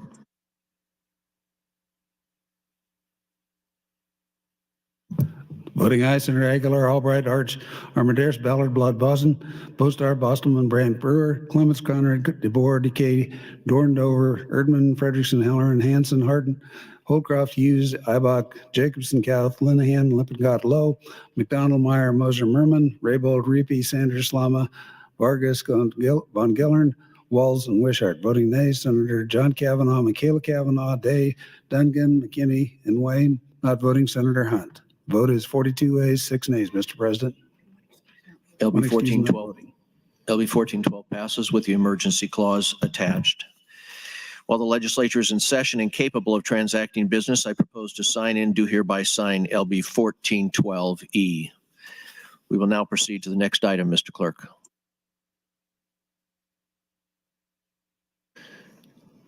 Please proceed with items, Mr. Clerk. Mr. President, a series of items. New Bill 1344A, offered by Senator Wayne. It's a bill for enacting the appropriations to appropriate funds to carry out the provision of Legislative Bill 1344. LB 71A, offered by Senator Sanders. It's a bill for enacting the appropriations to carry out the provisions of Legislative Bill 71. In addition, a series of interim study resolutions. LR 410 by Senator Dorn, 411. Senator Dungan, 412 by Senator John Kavanaugh. 413, Senator Kavanaugh. 414, Senator Meyer. Senator 15, Senator Michaela Kavanaugh. 416 by Senator Dover. 417 by Senator Dover.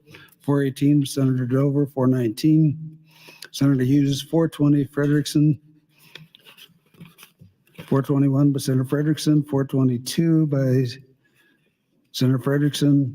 423 by Senator Hansen. 424, Senator Linehan. 425, Senator Merman. 426 by Senator Conrad. 427 by Senator Frederickson. 428 by Senator Hardin. 429 by Senator Hardin. 430 by Senator Bostar. 431 by Senator Jacobson. 432 by Senator Jacobson. 433, Senator Day. 434 by Senator Brandt. 435, Senator Raybold. 436 by Senator Hansen. In addition to that, notice a committee hearing from the Natural Resources Committee. That's all I have at this time. Thank you, Mr. Clerk. Please proceed to the next item on the agenda.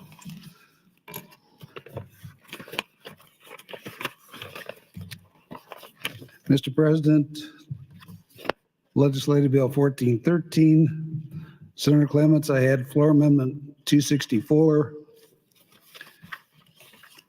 265, and 266, all of which have notes to withdraw.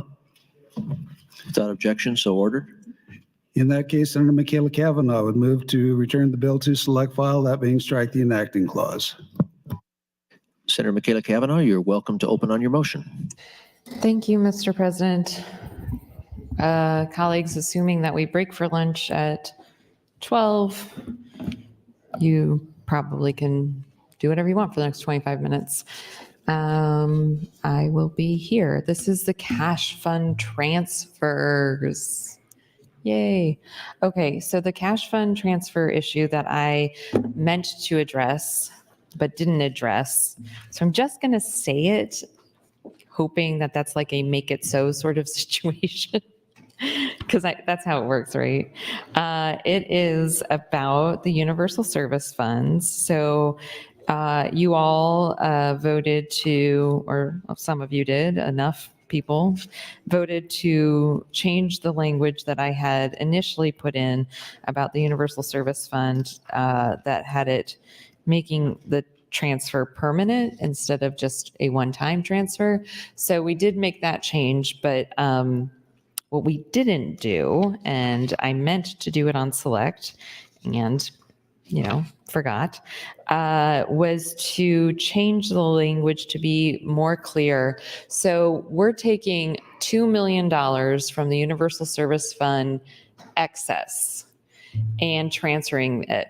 We cannot take money from the actual fund itself, where the federal government will get very cranky with us. This was something that happened last year that we fixed on the floor. We were originally taking money from the actual fund, the principal, and that's a no-no, so we had to change it. So what I wanted to put in, but was remiss in doing on select file, is that the fund transfer can be up to $2 million. Here's my concern.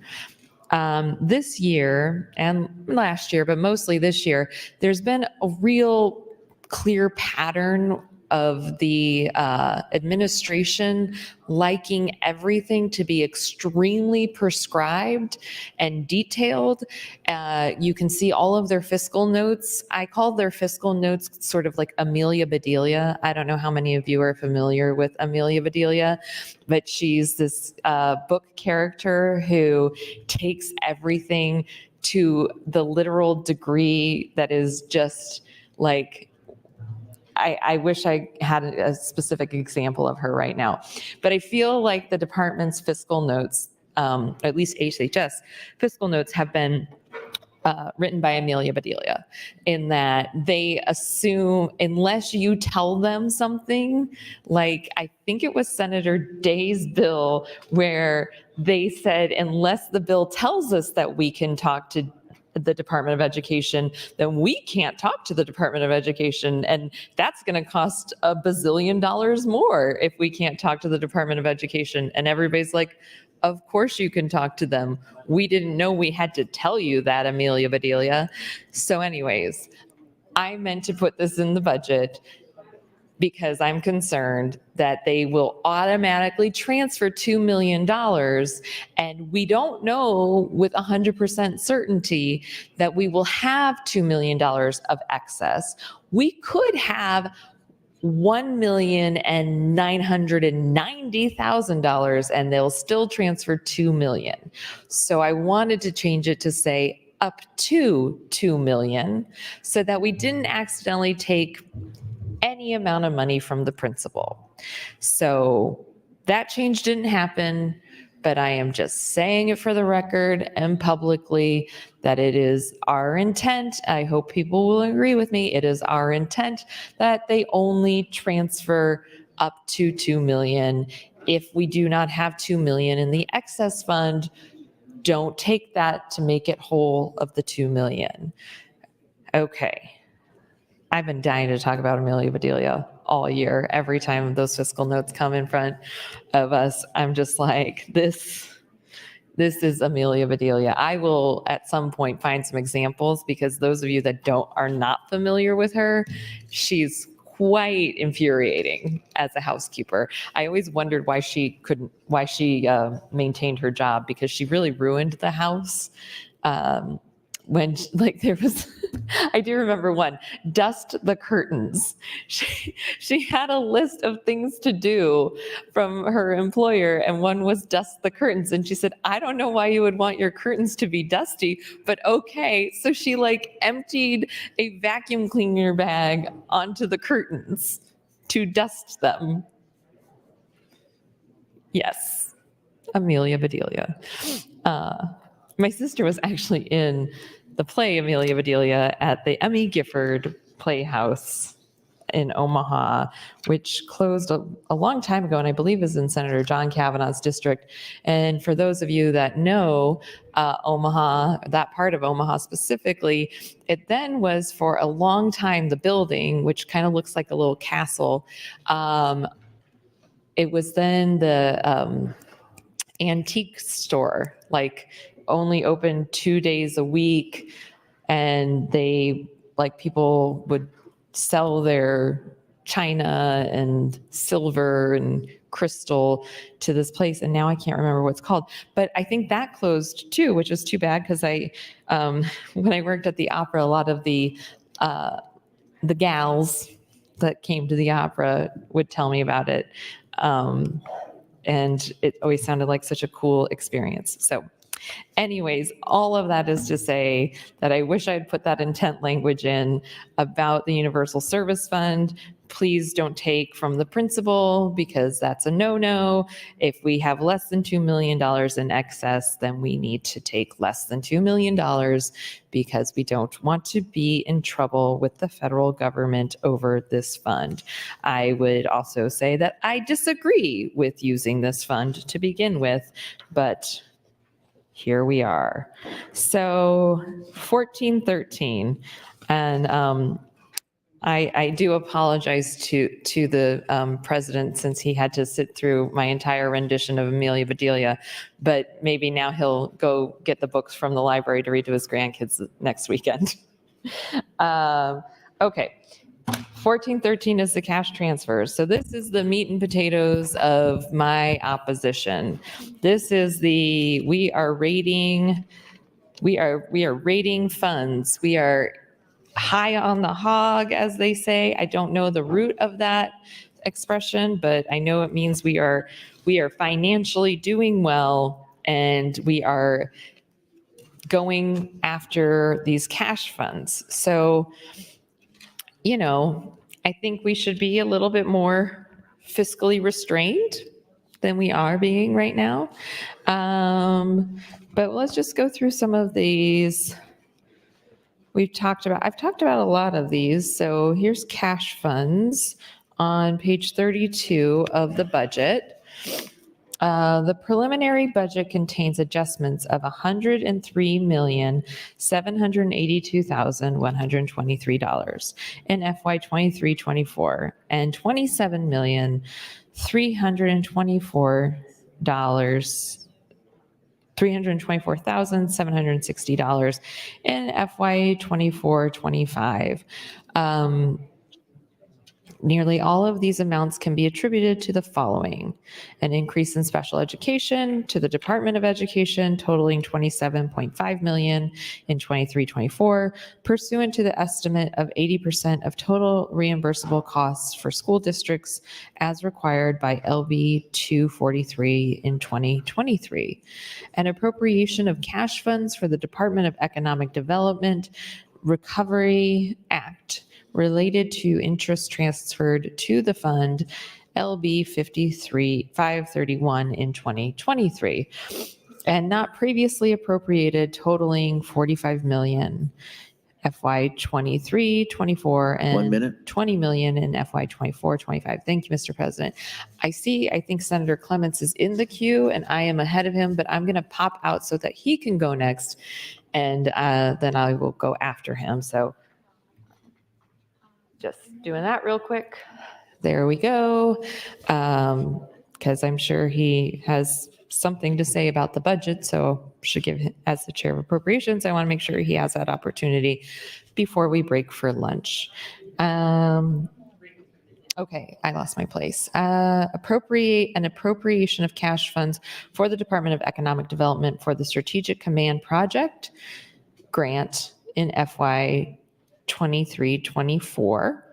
Cash authority increases for Department of Health and Human Services, $3.5 million from the opioid settlement funds each fiscal year, and increase 23-24 only of $4.5 million. Time, Senator. Thank you, Mr. President. Senator Clements, you are recognized to speak. Thank you, Mr. President. Senator Michaela Cavanaugh and I had a discussion about an item on the green sheet earlier. Would Senator Michaela Cavanaugh yield to a question? Senator Cavanaugh, will you yield? Oh, boy. Yes, please. Thank you. Would you turn to the green sheet, bills with general fund impact, the one that says indeterminate? Yes. Is that the one that you had asked me a question Yes. about? Well, I'm needing to correct what I said about that. I've looked that bill up. It's a bill by Senator Walz, and it's not about any sports facilities. It's about schools with high poverty students, greater than 50% or more, that could be eligible for all of their school lunches to be paid for.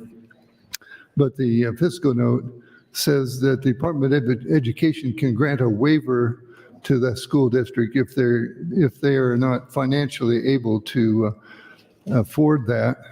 And so the fiscal note says poverty students are a factor in the TIOSA formula, so there could be an impact, but that impact cannot be determined at this time.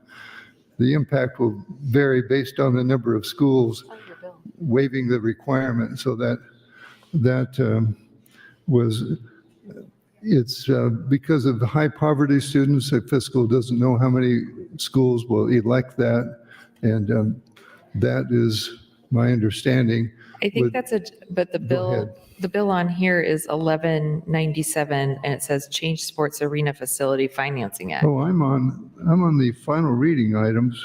Which one are you on? That's Oh, the under revenues. okay, excuse me. Oh, we do have, yep, we have two of them. Okay. I was working on the top one. Yes. Okay, the lower one, 1197. I think we need to look at the fiscal note. And the fiscal office does make a statement as to why they don't determine that. But So thank you. your first statement probably stands about the turnback tax, but then we have two indeterminates. So, Yes. well, thank you. I appreciate the follow-up. Well, that's good clarification. But I think I'll take a look at 1197 as well and see what that was. But the one I'd noticed was regarding schools, and it depends on who opts in and who doesn't on those. Regarding LB 1413, this is, as Senator Michaela Cavanaugh said, is funds transfers. There are cash fund transfers every year, and we've discussed those already. There are also the cash reserve items. We transfer money from the cash reserve and from cash funds into the general fund. I call 1413 the savings account transfers. When we transfer it to the general fund, that goes into our, what you'd call our checking account, the general fund's expenses. And so we, again, the Appropriation Committee reviews many requests. Some are approved. The governor had many more transfer requests than what you'll see in the book. There was a number that we decided not to take, making sure that the funds especially were sustainable and not drawn down below where the fund use could be harmed. But that was our priority in the funds transfers, was to use money that's been sitting in 1 minute. Taxpayer dollars, and general funds are taxpayer dollars, and this is a way for us to use idle taxpayer dollars so we don't have to spend more general fund new taxpayer spending. And so I would appreciate your support on LB 1413. We have worked hard, and I appreciate the Appropriation Committee members in the Fiscal Office who has helped us greatly. Thank you, Mr. President. Senator Michaela Cavanaugh, you're recognized to speak. Thank you, Mr. President. Okay.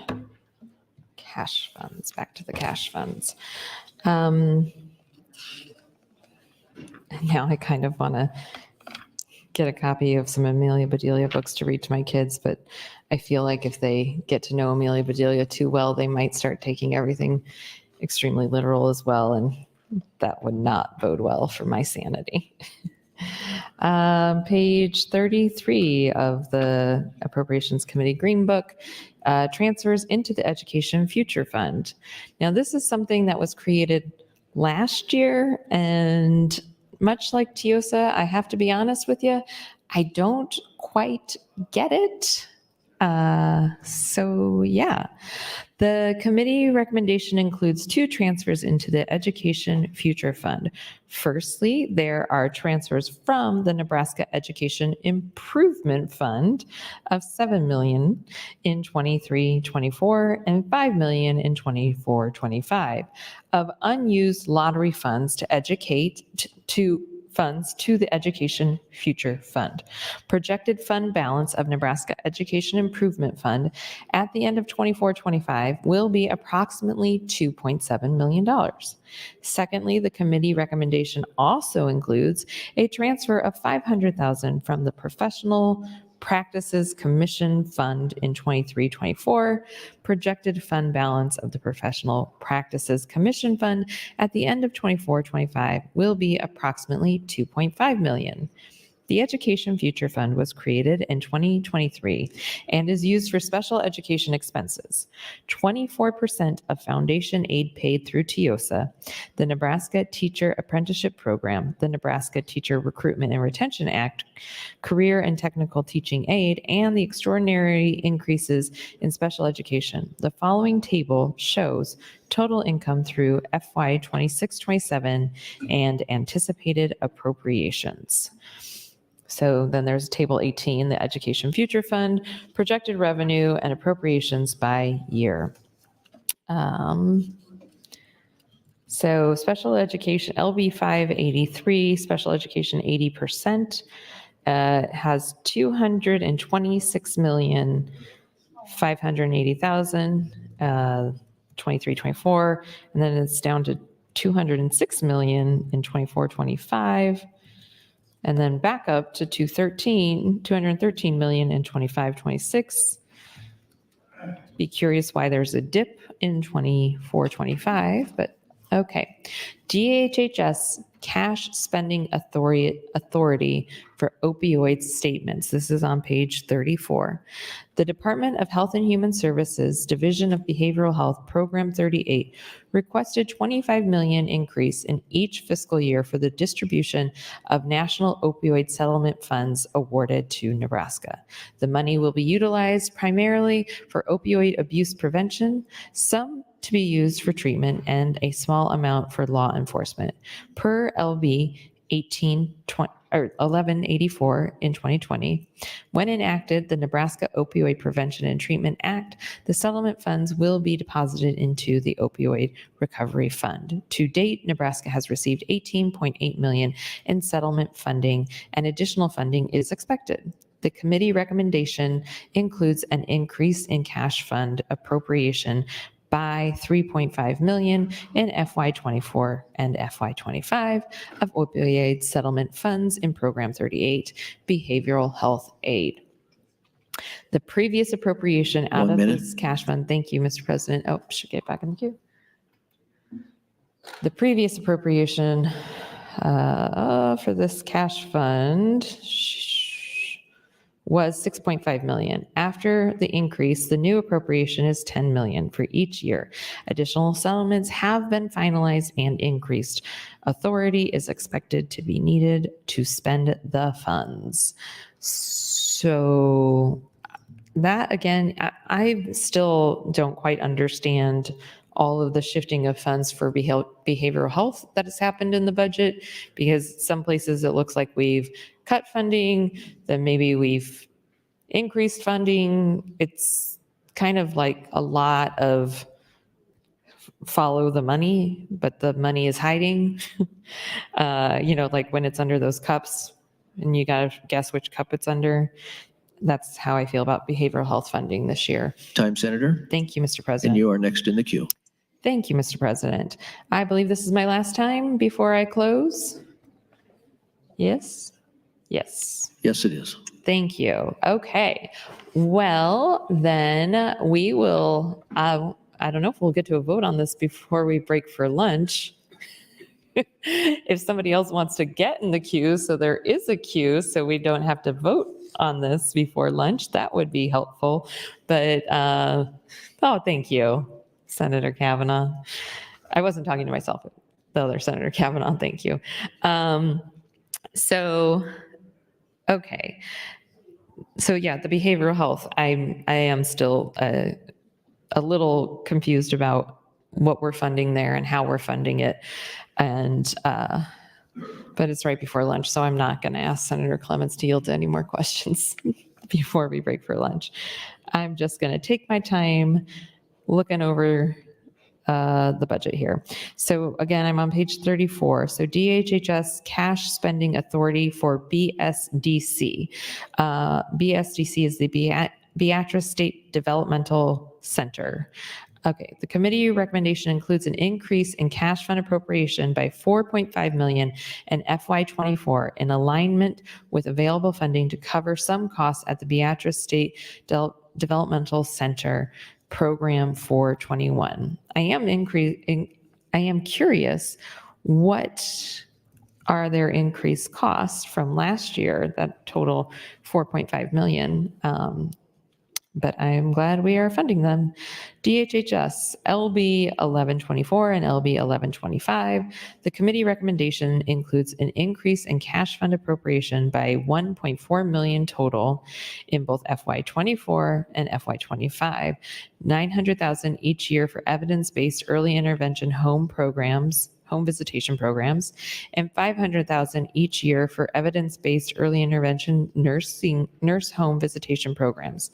The fund source for this appropriation is the Medicaid Managed Care Excess Profit Fund, which is amended in LB 1413 to include evidence-based early intervention home visitation programs.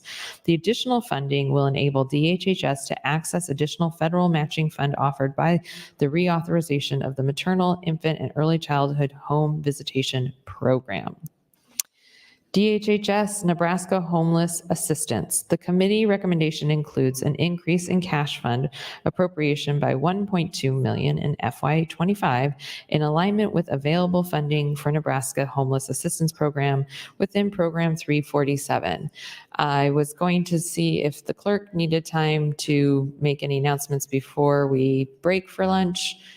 If so, I can yield the remainder of my time to the chair. Thank you, Mr. President. Mr. Clerk, for items. Mr. President, more new resolutions. LR 437 by the Urban Affairs Committee, LR 438 by Senator McKinney, 439 by Senator McKinney, 440 by Senator McKinney, and 441 by Senator Armendariz. Those will all be referred to the Reference Committee. Finally, priority motion, Senator Merman would move to recess until 1:30 p.m. You've heard the motion. All those in favor say aye. All those opposed, nay. We are in recess.